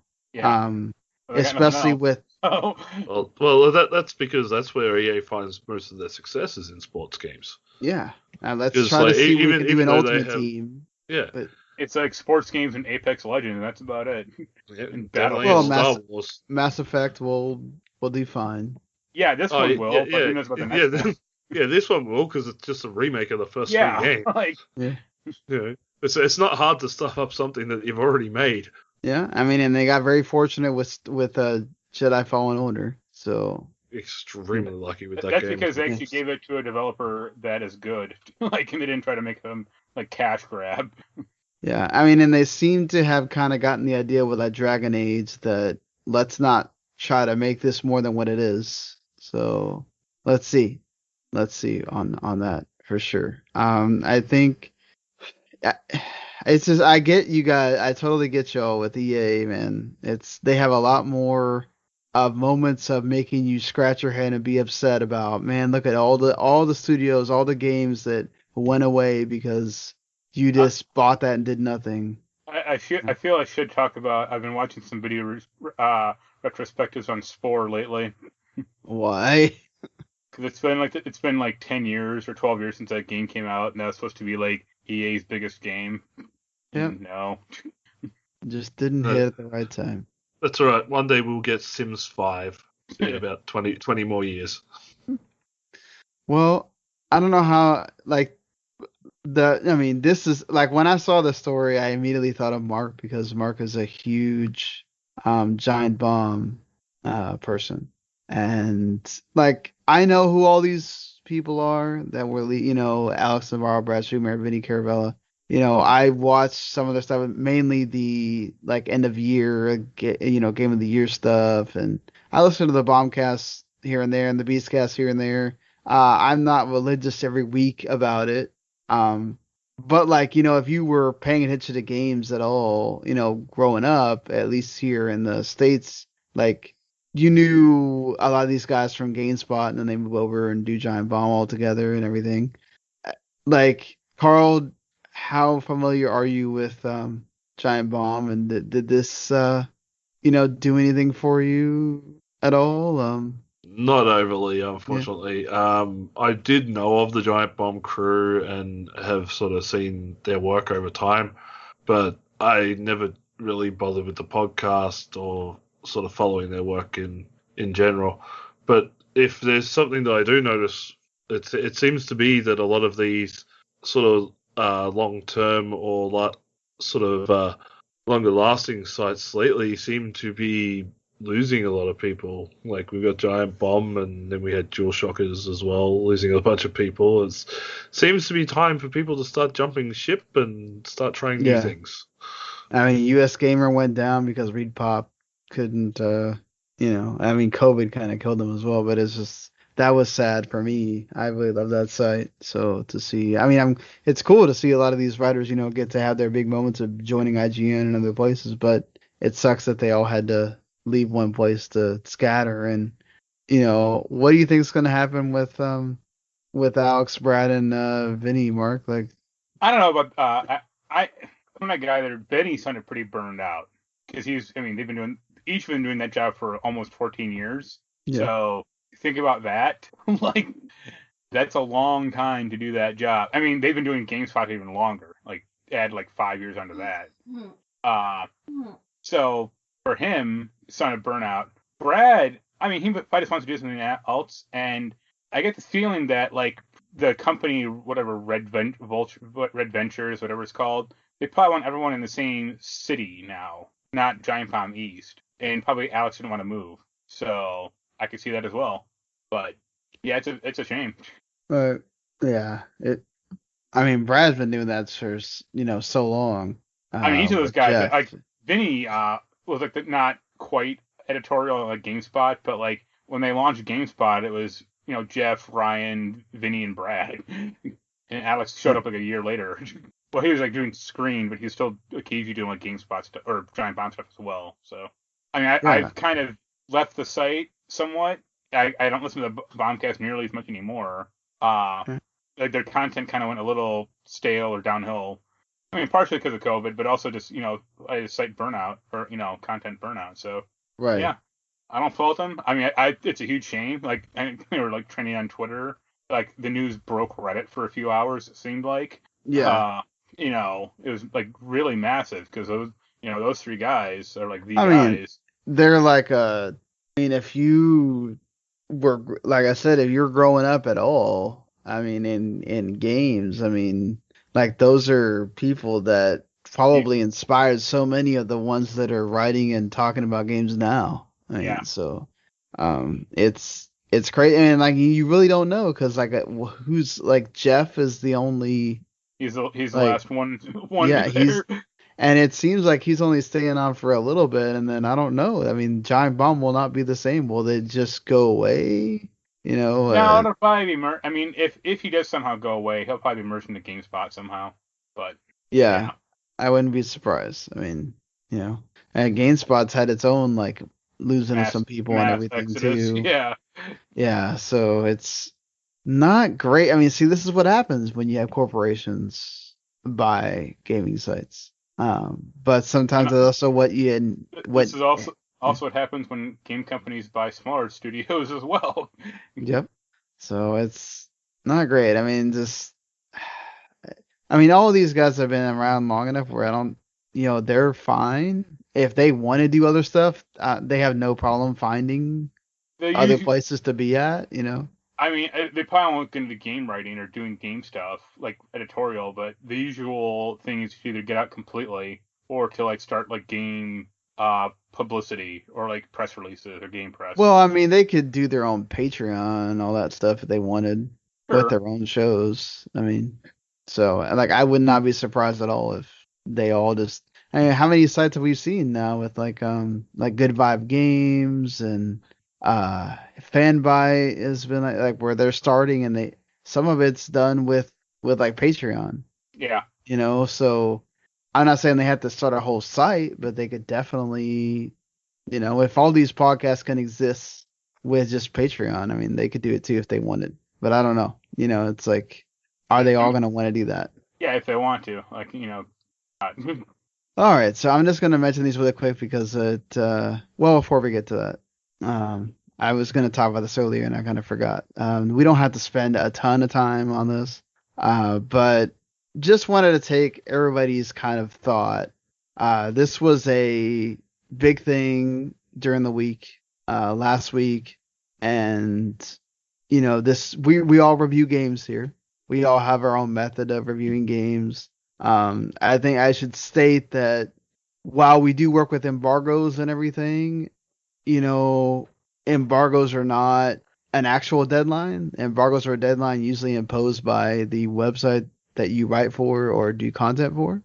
But how do you feel about that whole discourse that was happening this week about whether you need to finish a game or not finish a game before reviewing said game? Karl, how do you feel about that? I've worked under quite a few embargoes over the years from all sorts of different companies and all sorts of different types as well. I've never taken an embargo as a deadline date.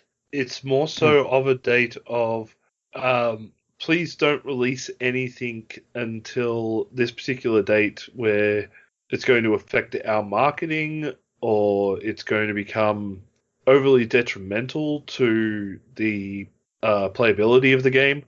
Well, I mean, So, also if like, you break the embargo, you get blacklisted. So, well, that's just it. Yeah. There are always the things that you do, but then again, a lot of I don't want to really be telling porkies outside of school, but there are a lot of websites companies out there who will completely disregard the embargoes, either date or content. Right. Why? Because they're a bigger site and they know they can get away with it. Whereas guys like us who are sort of medium to lower tiers, we have to be extremely careful and abide by everything to the letter. Right. But yeah, I've never taken an embargo date as you must have this ready to go on this date. Yeah, it'd be great to have it ready to go on the date. As I've come to realize when I'm able to do it. Like, for example, I picked up new Pokemon Snap the day it got released here in Australia. It basically gave me a 24-hour window before it released in the US. But by that time, all the reviews had already been put out. Right. So the video didn't get as much play as it would have if I had put it out if I had a review copy. Whereas Resident Evil Village, on the other hand, because I got a review copy and I got it early, I was able to have everything ready to go by the embargo date, which would be the same time as all the others. And we actually got a lot more viewers on that because we were one of the first ones to put it out. I noticed that day when I was like that morning. I have a little bit of time. You guys were like, the fourth or fifth one. There was IGN, GameSpot, like one other one, and you guys were out there. Yeah, exactly. So to have something out when an embargo lifts is very good for the website to get views and everything else. But again, I don't see it as a deadline. If you're able to get it out within, say, the first 2 to 3 days, especially a video review, then that's not a problem. Written review you can have anywhere up to 7 days. But after that, your window in which you can get people to view your product shrinks dramatically after that first 7 days, because that's when people start losing interest. As for the amount of content, as I mentioned before, when I was talking about Resident Evil Village near the start of the show, I was under an embargo where I couldn't explain or even mention entire sections of the game or the story because it either contained spoilers or stuff that Capcom didn't want me to put into the review. So I had to keep it specifically to stuff that I know has already been done, plus a B-roll footage that I was actually sent from Capcom, which I used in the review as well. Oh, you didn't capture your own footage? That's B-roll? No. I captured every minute of gameplay that I did in my first playthrough. Okay, so like I said, I had about 24 odd hours of gameplay footage, but I was sent a B-roll footage file a couple of weeks beforehand saying you can use this for videos and stuff like that to help save you a bit of time. When companies provide these things, it's a godsend because it's less I have to track down and do myself.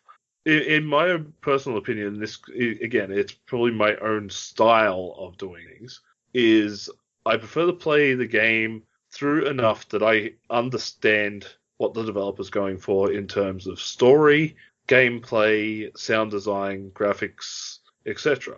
Because they're the focus that we like to focus on when we do our reviews. Now, that I could pick that up anywhere after somewhere around about the first hour or two of gameplay. Like, I could have gone an hour into Resident Evil Village and could give you the exact what it's like to play the game all the way through without playing the game all the way through, because I know the game mechanics and I know how it all works. But I play it longer just to make sure that, one, I get the footage, two, I can confirm everything that I am able to theorize from what I play, and that way I can give a in-depth experience without having to go the whole way. Like, could you imagine if the idea behind embargo dates was you have to play a game from start to finish from the time you get this game? Like, say, for example, you got Final Fantasy VII Remake with 48 hours before the embargo deadline rolls up. Some people did. Yeah. Now, imagine trying to craft a review, playing only 48 hours of trying to play that game within a 48-hour window while still having time to sleep, time to do your normal 9-to-5 job. If you've got family, spend time with your family. You would not be able to craft a review in 48 hours unless you sat there for at least 24 to 30 of those hours without sleeping, eating, doing anything else, and just playing that game. As we saw, that's the like the straw that the camel's back with Game Explain was. Yeah, I used to know the former editor of Kotaku Australia, and he would tell me stories where he would get a game and he would stay up for like 36 hours straight playing the game from start to finish because he was under crunch and he was told that he needed to play the entire game through. I'm like, no, that's wrong. That's just going to wear you out. You're going to have burnout. You're not going to want to touch a game ever again after that. And it's not the experience that the consumer has. No, because Like- the consumer can play these games over, many millions of hours if they want to. They can take weeks to do it, or they can take speed run it in a couple of hours. That's the choice of the consumer. But like to say that you have to do it this particular way, oh my God, no way, no. You wouldn't have anybody in the industry if it was like you had to do it that way. Okay, but that's the thing. There are a lot of people that do it that way. Well, that's their choice and their prerogative. But also, it also shows that they might not understand knowledge as well. Yeah, but then again, I do consider myself a very smart person. Okay, so my I guess my point with this is I saw like it was such a divide, right? Like I saw a lot of people that it felt like from the big sites that have a little bit of comfort in knowing that number one, you're getting paid a lot of money. Not a lot of money just to review this game. Let's be clear. They have to do a lot of video. They have to do a lot of other stuff. That this is not their main job, right? This is part of the 9 to 5 that they work. That's why you see a lot more freelancers review games with these big sites now. It's not so much the staffers, unless you have a reviews editor that decides that they want to review that game or whatever. That happened at Polygon with the dumbest Resident Evil 8 review ever. Right. Like my point is, I think with sites like ours and that, let's say you get a lot of times you're not getting games, with the exception of what Karl just went through. We had one exception with Persona 5 where we got it a month early, like everybody did. They treated everybody the same and everybody got it a month early. I think Mark has gotten some like a week early, and he's been able to put it out by embargo. Yeah, I think it was like Darksiders 2, but then I ran into a progression killing bug. I had to wait till the game came out for a patch. Yeah, it's like, but most of the time you're getting the game a couple of days before, the day before, or the date of release, which means the trying to get it by embargo is not going to happen. And you're already up against the clock. So it's like, do you tell your writer to kill himself when you're not really paying him a whole lot, maybe paying him nothing or paying him very little or whatever, just for some views? Or do you try to just say, okay, well, let's set a deadline of a week later or 2 weeks later or whatever? And it's like, or do you take the shortcut, which I saw a lot of people saying that they do, to try to hit that embargo and say, okay, well, I'm just going to play it a certain amount to where I know that I know enough. Like you said, Karl, right? I didn't necessarily have to beat Resident Evil Village to be able to get you the information that I would have wrote in my review, because that's a thing too, right? I see a lot of gamers that complain that want these like 100% completion reviews, or these like reviews where you're not just playing through the credits roll, but you're doing a hell of a lot more. It's like, well, okay, great. Are you going to actually, the thing is that worth writing about? Because by the time you get to actually be able to do all that stuff, nobody cares about that game anymore. So yeah, that is like, why you do have a big point there. Like, you're going to find a lot of people that turn around and demand that, the 100% completion from people who are reviewing the game. They're probably people who aren't even going to pick up the game to begin with. They're wanting that 100% completion because they don't want to pick up the game. They just want to see somebody else and play through it. You want to do that? Jump on YouTube. Watch a walkthrough. Wait a month until it comes out. Yeah. The idea, and this is where I think a lot of the general public sort of misconstrues what we do. What we do as reviewers, we're not so much there to tell you everything about the game. We are there like the blurb on the back cover. We are giving you an impression, a sort of a preview, what do they call them? A Cliff Notes version.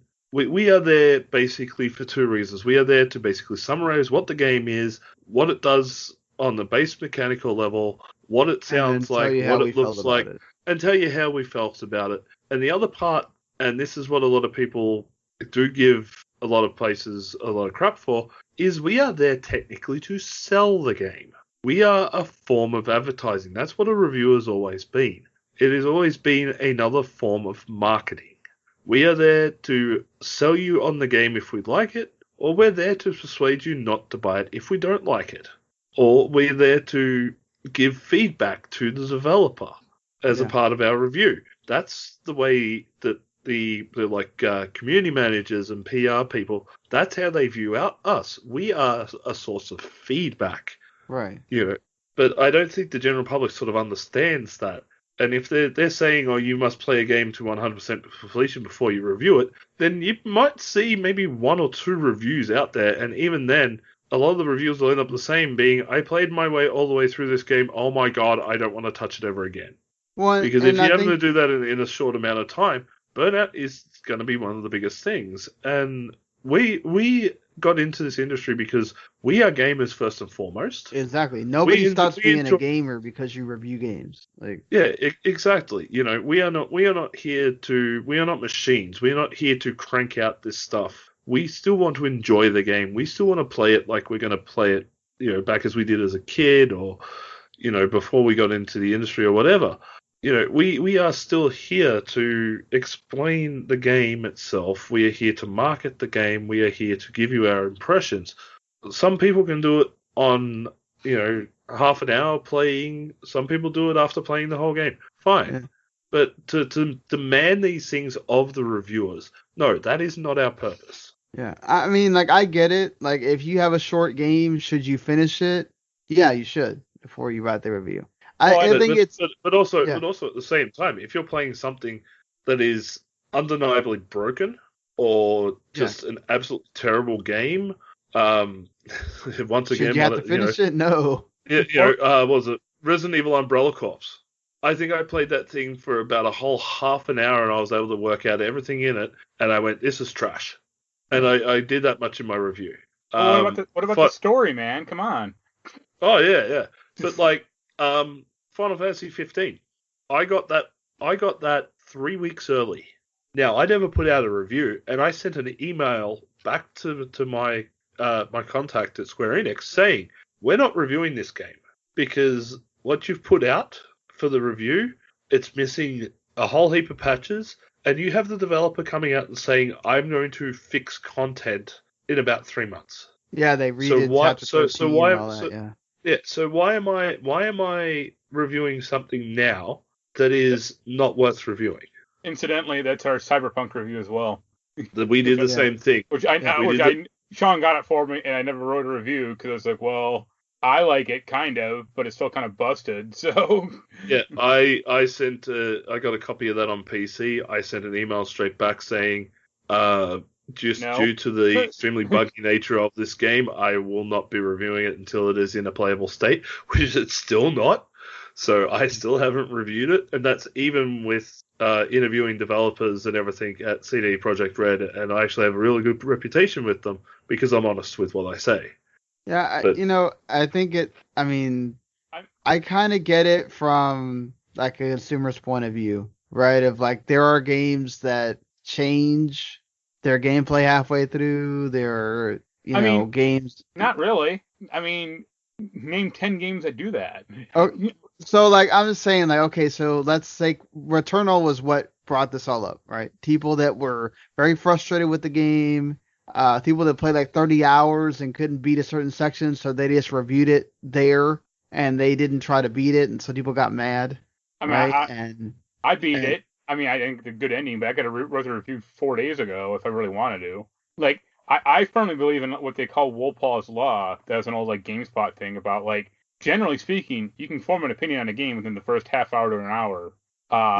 And if take Final Fantasy 13, that was a pretty maligned game, and fans of the game will say but once you reach hour 50, it opens up and it becomes a good game, and it's okay. If I got to play that far into the game, you still got to play 50 hours to get to the last 10 good hours of the last 10 hours of good gameplay. It's no, thank you. So unless it's a very story-heavy game, that's not really needed. EA is not providing Mass Effect review copies because the game on the disc is so screwed up that they have to wait for a day one patch. It's well, how do you think the reviews are going to be for that game? Yeah, I mean, I think also part of it is it depends on your outlet. If your outlet is one of those places that the embargo is God and you have to get that thing out by embargo, regardless of whether you got the game 3 days early, a week early, 2 weeks early, you make the decision and the outlet also makes the decision. If you can't beat the game and you feel like the best thing to do is say, okay, I couldn't beat this game, and you put the caveat at the beginning and you don't score the review, if that's what you want to do, cool. If you're going to review it at however far you got, then do it that way. I think there should be a bit more open. Then call it a preview. Then call it a Yeah, preview I agree that. if you're going to do that. Mm. Like, and again, yeah, it comes down to the difference in outlets. If I was working for like an IGN or a GameSpot or something like that, where I'm getting paid to do this, and they said, okay, here's Resident Evil 7, we want you to play through the entire game in 48 hours. Sure, I'm going to bill you for those 48 hours. But that's the thing, they don't bill you. That's the thing, that's the thing that this is the number one thing that. Well, you're still even if you're not working at IGN, but you're working as a freelancer, you're still getting paid $350 or $400 to review the game. Yeah. Right. But you're not getting paid to. Okay, so here's the thing. Like, this is the thing that I think a lot of the people that don't do this, right? Even if you're freelancing, and we're not talking about us, right? We're talking about, okay, let's say you are getting a set amount to play this game. You're not paid hourly. You're not like getting to charge IGN for the 5 hours that you played at your house. No, because you'd be in the office playing it for 5 hours and getting paid. Well, no, I'm just saying anything that you do outside of the office is not billed. Like, that is considered research. Yeah, but there's a bit of a difference from doing it that way as opposed to, like, a lot of people, if they really want to push themselves, then they'll take it home and they'll do it for free. Uh-huh. And again, that's your choice. That is your prerogative. I'm saying, like, myself, I consider myself a freelancer. If I'm being told, hey, I'm giving you $300, you've got 48 hours to play this game, I'll be like, shit, no problem. You're paying me the money to do it. But at my current level, I'm doing a lot of this stuff for free. Yeah. My reward or my payment for this is I get to keep a copy of the game. Right. So I'm going to play it for what I believe it is worth, and I will do my review on that. Mm-hmm. And that's the thing, like, because there's so many people out there that are willing to put in, I'll play this game from start to finish, then I'll spend the next 8 hours or so writing, recording, editing a video review for YouTube, that the general public has turned around and basically gone, we want you to do everything that most of these other companies will do that you'd be paid for free. Yeah. That's not. And also have another job on top of it. Yeah, exactly. We need things like sleep, we need food, we need interaction with our loved ones. Right. We can't just be machines that work on games 24/7. Yeah. I mean, look, if that's your 9 to 5, and that's the thing too, is a lot. I mean, again, that's why I keep saying, like, why freelancers are the ones that a lot of times will review a lot of the games, unless it's like the staff writer is, let's say, certain staff writers like really in love with Kingdom Hearts. Okay, they'll usually take that game or something because they have so much other crap to do. They have news to do. They have videos to do on special subjects. They have other things. If they got to sit there and play a 40-hour game on top of that, like, all the other shit's going to get behind that they're doing, the features they're doing, all the other stuff they're doing, so that's the thing, is you should always take into account. Now, I get it. Most of the people that were commenting are people that are getting paid to do this. And a lot of times it seems like, we're not asking you to do a whole lot. We're just asking you to finish the game. Well, again, this depends on your outlet. And maybe also publishers need to start thinking about, well, if you want things done correctly, maybe you should start giving people more lead time for these, review copies as well. It's all, so it should be working hand in hand, and let's try to make this a better scenario for them. It should be, but that's the unfortunate situation of the way things are done. Like, it's not always the developer who is going to turn around and say, you have this much lead time before the review. Yeah. The company in control sets the date that the game goes on sale, Right. They usually turn around and they will say to the PR company that they're representing, okay, we want the review to come out 48 hours before the game actually drops to give people time to make up their mind. But at the same time, the publisher may not get the gold copy, so the copy that ends up going up for sale. They might not get that until a week before release. Right. And at that point, then they've got to send those copies off to the PR people. The PR people have to go through their list and see who's they've got down for it, who they want to send it to, who might not be worth it. That's when that window goes from the PR company might have codes a week ahead of time or on that 48 hours before the embargo point. Yep. There's too many factors that play into it and too many chefs in the kitchen, to use an old saying, where having things like a good lead time of everybody gets it a week beforehand is never going to be a possibility. Yeah. Like, I know some outlets got Resident Evil Village a week before the Right, embargo unless they drops, just treated everybody the others got it same, later. which they won't do. Yeah.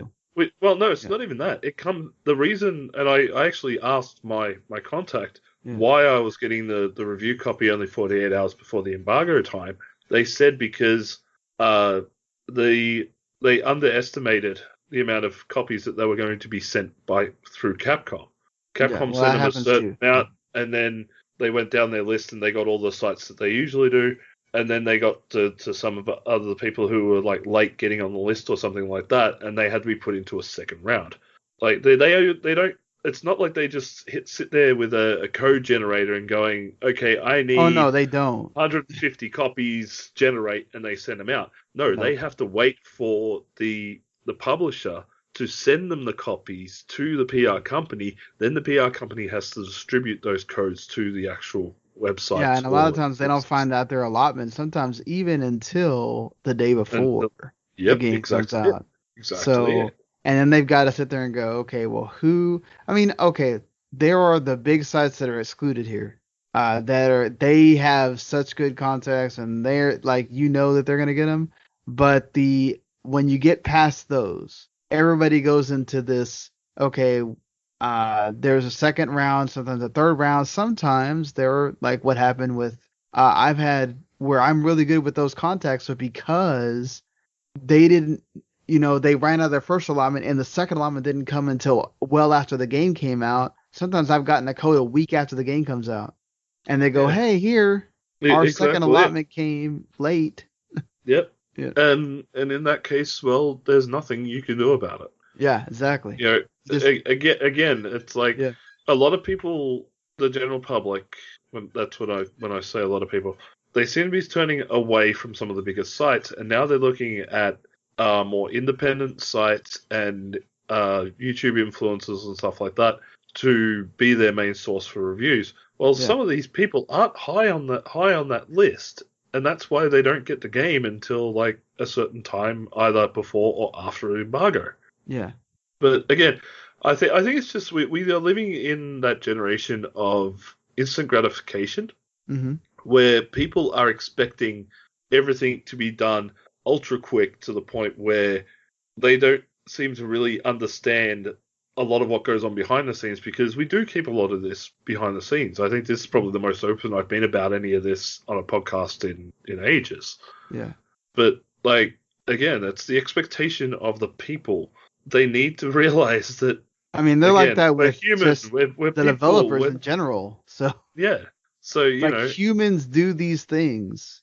Yeah, exactly it. Yeah. So when they have these expectations and they're telling us, "Oh, you should be playing through an entire game before putting out your review," no, sorry, that's not going to happen. You're going to have to lower your expectations a bit and realize that we are human beings, and as human beings, we have different skills and knowledge levels.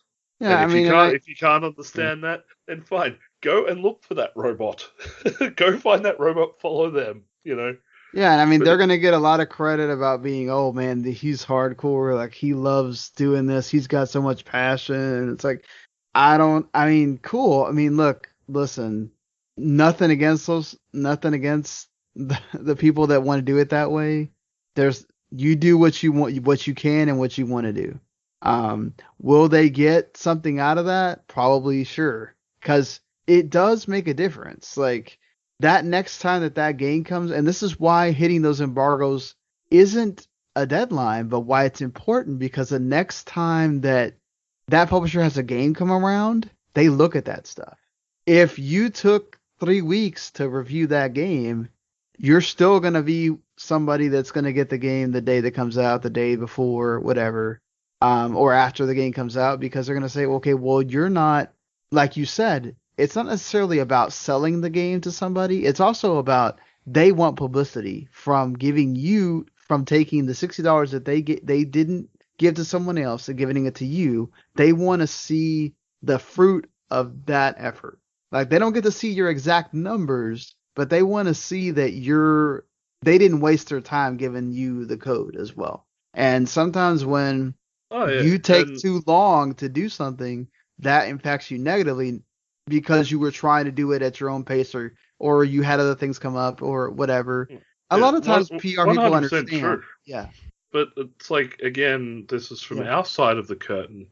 It's communication is the best thing. If you can't get it out straight away, a lot of us will email or call the PR people that we deal with and say, look, it's not going to be out until this date, just we've had some issues. Right. And a lot of the times that actually saves more face than losing face. They're really understanding. That's the thing too. They're really not. Most of them are so super nice and understanding people, and if you communicate with them, they'll understand that.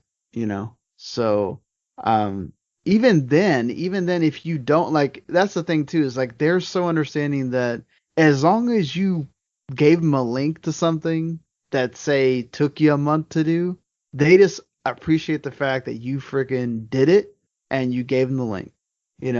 And Navy you're still in the same spot where you're still getting that game that day it comes out or day before or whatever, but you didn't lose them as a contact either because you still completed what they okay, they gave you the code, you completed what your end of it, and that's the thing too, is like that's why also they're not going to look down on you for not doing the embargo, but it can help you if you hit it, right? So I get why people do it. I get why some people don't.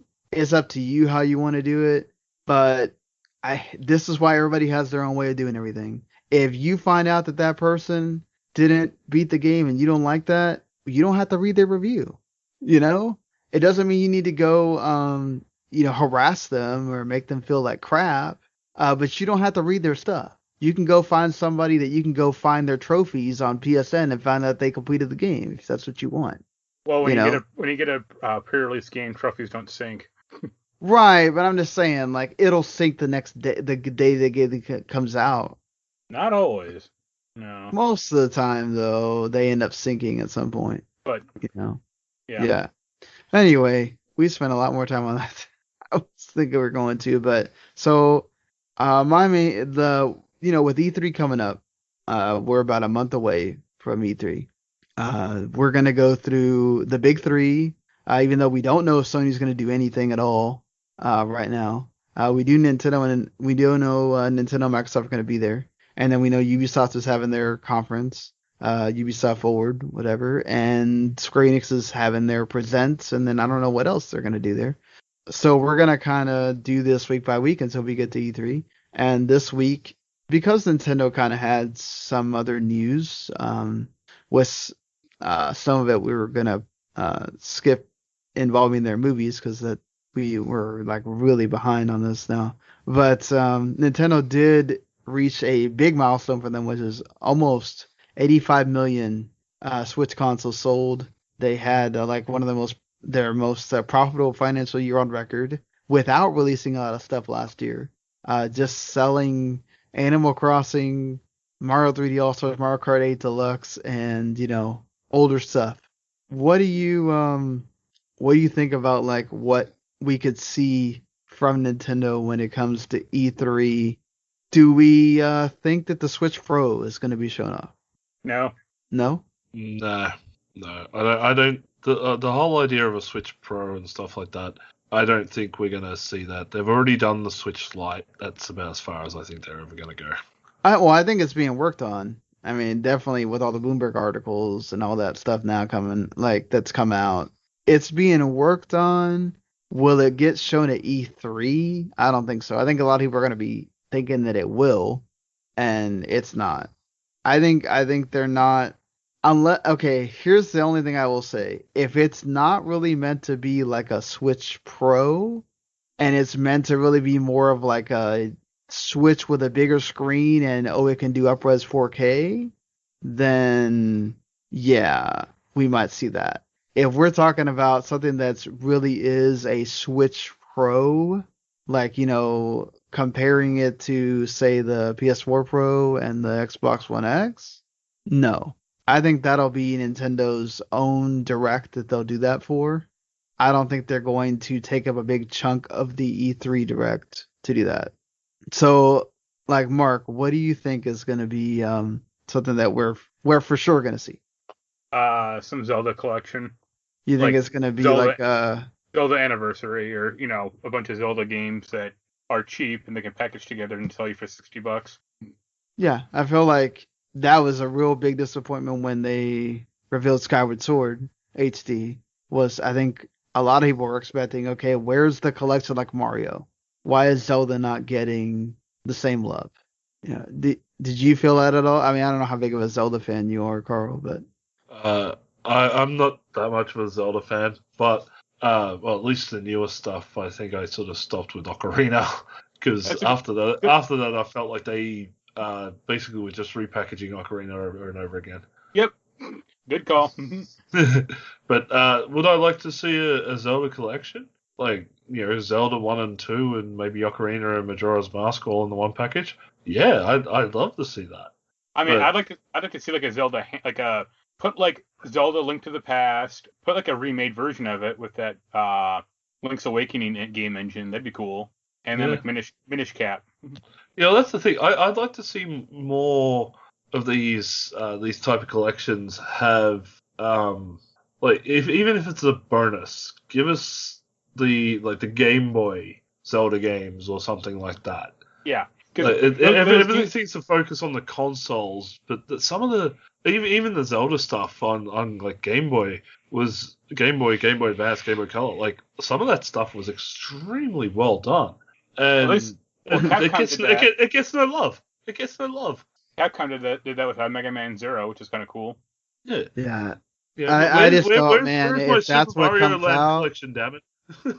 Can you imagine the vitriol that will happen if that's like I can already see it. Like, where's Wind Waker HD? Where's Twilight Princess? Where's it's on the consoles. It's on the stores. If you want the stuff like say you want Wind Waker and stuff like that, stuff from like the DS, 3DS, or even the Wii era, go out and buy those consoles. They're secondhand. They're cheap. Yeah, but people aren't gonna do that. Plus, like they want what you got from Mario, right? Like they want that kind of collection. You want an absolutely janky version of Mario 64 with a slight upscaling that you could do with like a $10 dongle with an actual Nintendo 64. I agree with you. I agree with you 100%. Yeah, but Sunshine was a bad one. That like they could have done more with that. Yeah. But I would not be surprised at all if that's what this is. And then they do the exact same thing that they did with Mario, where it's, you have until this day to buy it. Exactly it. They get time releases of the future for Nintendo, I reckon. With their, at least with the retro content. Yeah. But hey, I bought All Stars, even though I was disappointed in Galaxy 2, but Yeah, fair enough. Anything that you want to see from Nintendo, Karl, or? I'd like to see some slight differences and innovations. Like if you're gonna go down the retro route, give us Metroid redone. The original could you imagine like the original Metroid done in like the style that was done for the Wii, or the Return to Samus? Yeah, that type of stuff. we mentioned a really good one for an idea earlier, Pokemon Pinball. Yeah. We'll bring something like that to the party. Give us an F-Zero, for the love of God. Yes, Please give us an F-Zero in like modern day graphics. Oh my God! Like, why have you been sitting on this for way too goddamn long? Because they don't know that their deal is that they don't know how to make it innovative. Supposedly, that's the thing holding them. Is, you don't always have to change and innovate. You could give us like the same old controls that you had on like the Super Nintendo. Because let's face it, they haven't changed their button layout in decades. But just give us like an updated version on the Switch, like you do with Mario Kart every year. Just flash it. Give us some flashy new graphics. Give us some new track designs, and we'll be happy. That's all we're asking for. We're not asking for it to be a motion-controlled racing simulator. Just give us nice, fancy graphics, some new courses, and more Captain Falcon. But I do want to see Smash more Bros, of right? Yeah, we're gonna get one of the new characters on there. Yet another new character tease. Yeah, great. No, I really don't care at this point. Here's another Fire Emblem character for you. Yeah, another goddamn sword user. That's just what we want. Or here's another 12 Fire Emblem games because they're selling. Nintendo, you have more franchises than Mario, Pokemon, and friggin' Fire Emblem. Please use them. I will say I do want to see more of Legends Arceus though. I'm even like for stuff I'd like to see like a revival type thing. Where's this new Metroid we've been promised for many years? Where is it? That would be a total surprise. I think if we see that because they had to redo it with retro and everything. Like I think that's 2022 that we see anything involving Metroid 4 at least Prime 4. But I don't, to be honest, I don't expect to see anything major out of Nintendo. Yeah. I'd be really surprised if we don't see stick Breath with of the old 2. faithfuls. Yeah, a lot of retro stuff, maybe one or two new titles, and some Smash teasers. That's all I expect out of them. They'll show more of that garage game making thing that looks terrible. Didn't Sony try something similar? Dreams. Well, that's Dreams, but it was no one cared. Yeah, it looked innovative. I appreciate Nintendo trying to do a simpler version of that. Like I thought it was. Yeah, they've already got a simpler version of that. It's called Mario Maker. Yeah, but they fucked it all up for Mario Maker 2. Yeah, true. That's the problem with this thing is like I looked at it and I'm like, wow, this would have been neat with a system with a good touchscreen. Yeah, I'll still wait to see with that game with the garage, but it's not going to be Dreams either. It's going to be like in between. They didn't announce like a way to like share and upload levels or like so it's like. Well, they did say that on the trailer that it's going to have that eventually. You're going to be able to share stuff. Yeah, but you got to remember that's 20. That's what is it? I don't know what's in the US. $20 a year is it over there or? Yeah. I know it's 30 here in Australia. But I still don't. I don't pay for that. Think about this. Me neither. They just uploaded Super Mario Party with online play like 2 years after the fact. So how long will it take for the garage thing to get online stuff? Oh God. Yeah, I will probably maybe I don't know if we'll see anything on Splatoon 3. I don't think they. I think that was just them announcing it, and that's it. They've still got that the volleyball thing that they announced, but then again, that's also multi-console. Oh yeah, true. Well, the dodgeball one. Sorry, not volleyball. Oh, the Knockout City thing. That's coming out I think before the 4E3 actually. So I think for surprises, they're not going to do anything with Mario Kart because Mario Kart 8 is still selling. I don't think Seriously, we are overdue for 9. Yeah, we are overdue for 9. But like I think maybe the only thing I could think of is like a new Mario and Odyssey 2. Yeah, Odyssey, something like Odyssey 2 or just something like whatever they're. I mean, normally they don't usually make more than one on each console generation. That's not true. Yeah. I mean, well, per style, we could get. It used to be true, but not anymore. Yeah. We could get new Super Mario Brothers 3, the 2D one. Yeah, let's not. I feel like they've done so much of like bringing all that stuff over from the Wii U that I don't know. But nostalgia, yeah, that could be the other thing. We could probably see a whole heap of Wii U titles being ported over to the I Switch don't know because what's Yeah, left what though. else is Like there? what they ported almost everything. I mean, like Except that there. one Xenoblade game. That's about it. That's missing. Well, supposedly there's a rumor that Monolith Soft is actually working on something, and it was announced at a Xenoblade Chronicles like orchestra thing. So don't know if it's going to be Xeno related or not, which I would get pumped for that, but who knows when it's actually coming out. And that's like I would really hope that we get something unique from them. Like I want to see something no, different. more ports, damn it, more ports. Like, no, that's the thing is like, credit to them for being able to make all this money on ports and like Animal Crossing for like last year and all, a few of these years. But like, I really think that you need to, if you want to start gearing up for 2022 being this big year, yeah, I think, E3 might be the time to start showing off some of this stuff. But If Nintendo wants to shock the crap out of me, you know how they could do it. Just I know it's like another port, but Grand Theft Auto 5 on the Switch. really, Like go right out of left field on what they do, and like give us oh hell, Grand Theft Auto 6. No, Have that as a game that's going to be available on Switch. no, it couldn't you run would it. have to have the Switch Pro. Yeah, like Well, the Switch is. that's just Yeah, the thing though. It's like it seems like you could take games that was sort of like a bit older, and they'll come out on the Switch a couple of years later. Later this year we're getting the Tony Hawk's 1 and 2 remaster. Yeah. yeah, but that looks like Nearly, ass. yeah. Maybe we can get I don't know an I mean, Assassin's Creed game on Switch or something. they've already been on there.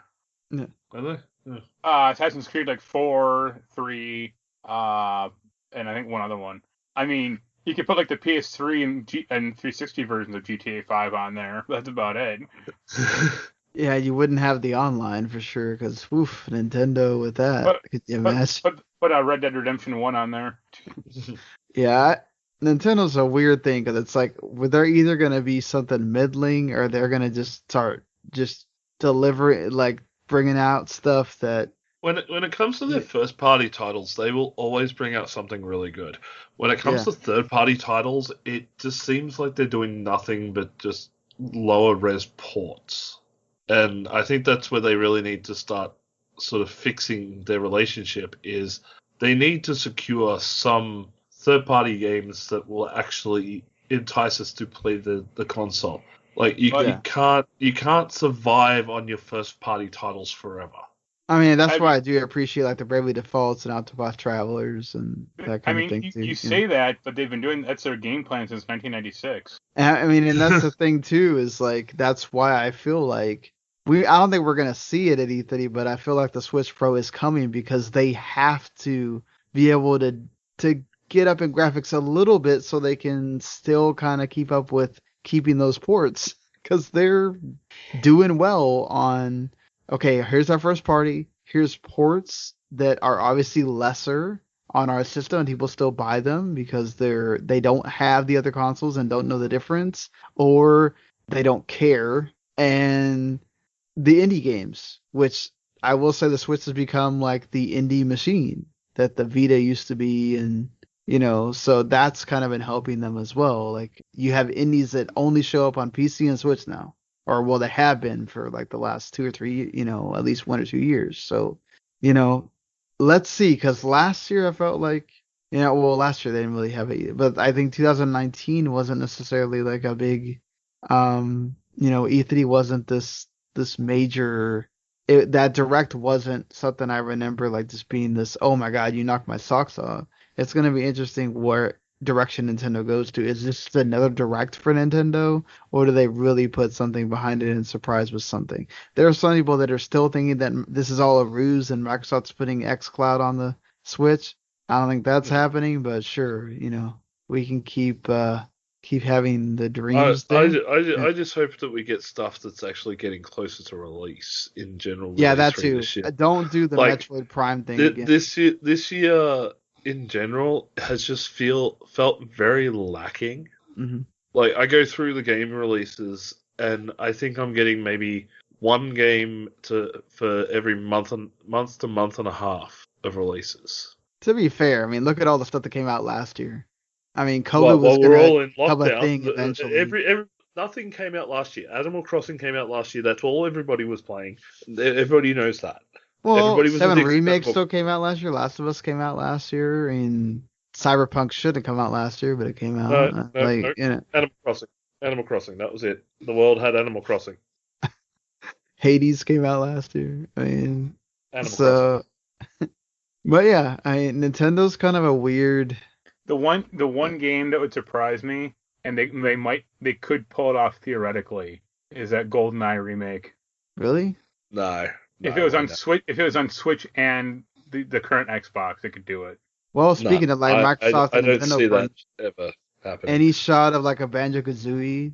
No. No, you don't think so? Okay. That was my one. Like, if you're really gonna have a Microsoft Nintendo partnership, do the one that everybody wants. Everyone wants Conquer, man. Come on. No. No. We got that. That was bad. That was Yeah. awful. No, we don't need that. But okay, I don't want to like divulge this too much. So that's it. That's our show for this week. We talked a hell of a lot of things. Karl, you were great. So anytime you want to come on again, just let me know. More than happy to, and I'm sorry if I sort of got to the point where I was talking everybody's ear off for nearly, what are we at now? Maybe about 2 odd hours. Yeah. 2.5. Yeah, that's what I was thinking. We're getting to that point. I was like, we need to start wrapping it up. But Karl, you mentioned it many times, but like anything you want to promote or just see, we talked a lot that I couldn't even get to the point of like I was gonna have a part where we actually talked to Karl about asking questions about just where your gaming comes from and like all that stuff. But we talked so much about other things I couldn't get to have you another time, Karl. Maybe next time, that's for sure. Yeah. But for most of everything that I do, you can find me over at the Outer Haven at www.theouterhaven.net. Also do a lot of stuff for the Outer Haven YouTube channel, which you can just find by typing in the Outer Haven at YouTube. If you want to take a look at my normal rantings and ravings of the mad lunatic Australian that I am, you can find me pretty much on all social media as The Mace Thing, all one word. It's TheMaseThing. And basically, if you want to send me email, hate mail, or whatever, it's Karl.smart@theouterhaven.net. Can you tell I've been an absolutely like soulless shill for things before? Yeah, but you're pretty good. Well, I've been doing podcasts for over 10 years, so yeah, man. But that will be a story for another time. Well, you can. I'm finished. It is basically all I have to do is put pictures on it. The Veterania Wrestling Review is done. That'll be out there. I want to say sometime, maybe after you're listening to this or a little bit after. It'll be out at some point on Tuesday. I can guarantee you that. And Mark has a review for Breath Edge there that I have to look at, and he'll be doing his Returnal review, seems like pretty shortly here. And yeah, I mean, and then Randy's still reviewing Resident Evil for us. Too bad we couldn't have him on here. He's a little bit under the weather, but hopefully he gets to feeling better. And go check out the W2M Network. Whether you enjoy games, Randy and Yen's podcast where they 1 week talk about video game movie, and 1 week talking about, a video game that they're actually playing. The last one was they reviewed the Mortal Kombat 2021 movie, and they talked about Odin Spear Loof browser. I think I said that right. Maybe not. I'm not as good as Jens with that. And, check out the kickoff for your football NFL fix, and Radisson Broadcasting doing the Lord's work with all the stuff that they put out, reviewing movies, comics, TV shows. Man, they put out so much stuff. They are tremendous. So always thankful to them. And yeah, we'll see y'all next week. I forgot to mention that this day that you're seeing us here on the Tuesday at some point, launch for the show. This will be our permanent day. If somebody's guessing and we can't if that day doesn't work, then we might do something different. But the idea is where we moved it over to Tuesdays because what was happening was a lot of these big games are coming out on Fridays now. It used to be that everything came out on Tuesday. Now it seems like release dates are moving towards more of like Friday. It used to be, okay, Nintendo has they come out on Fridays and everybody else comes out Tuesday. Now it's all the big games are coming out Tuesday or Friday. So like Mark gets a game, or I get a game, or Randy gets a game, or Jens gets a game, or when Keith and Karl can be on, or anybody, and they play like an hour or nothing by the time we get to do the show. So it's kind of like a disservice to you guys listening because by the time the next week comes, there's other games that are out. You may not care as much, So at least now there's more opportunity for Mark to finish a Returnal, for Randy to get 6-7 hours into Resident Evil Village and be able to talk about it with some more length and knowledge on the game. So we're trying to do that for you guys and for us also, so we can have our weekends free, which that was becoming a problem for me, having a kid and everything. So enjoy your games, everybody. We're now a month away from E3, so get ready for that. And yeah, should be a fun month with games, with that Mass Effect remaster coming next week and some other things. So, well, until then, everybody, write a review, subscribe, whether it's YouTube, whether it's Apple Podcasts, whether it's whatever you listen to, WTM Network, or just Video Games to the Max, whichever one you choose. We appreciate you, and I'll see you later, everybody.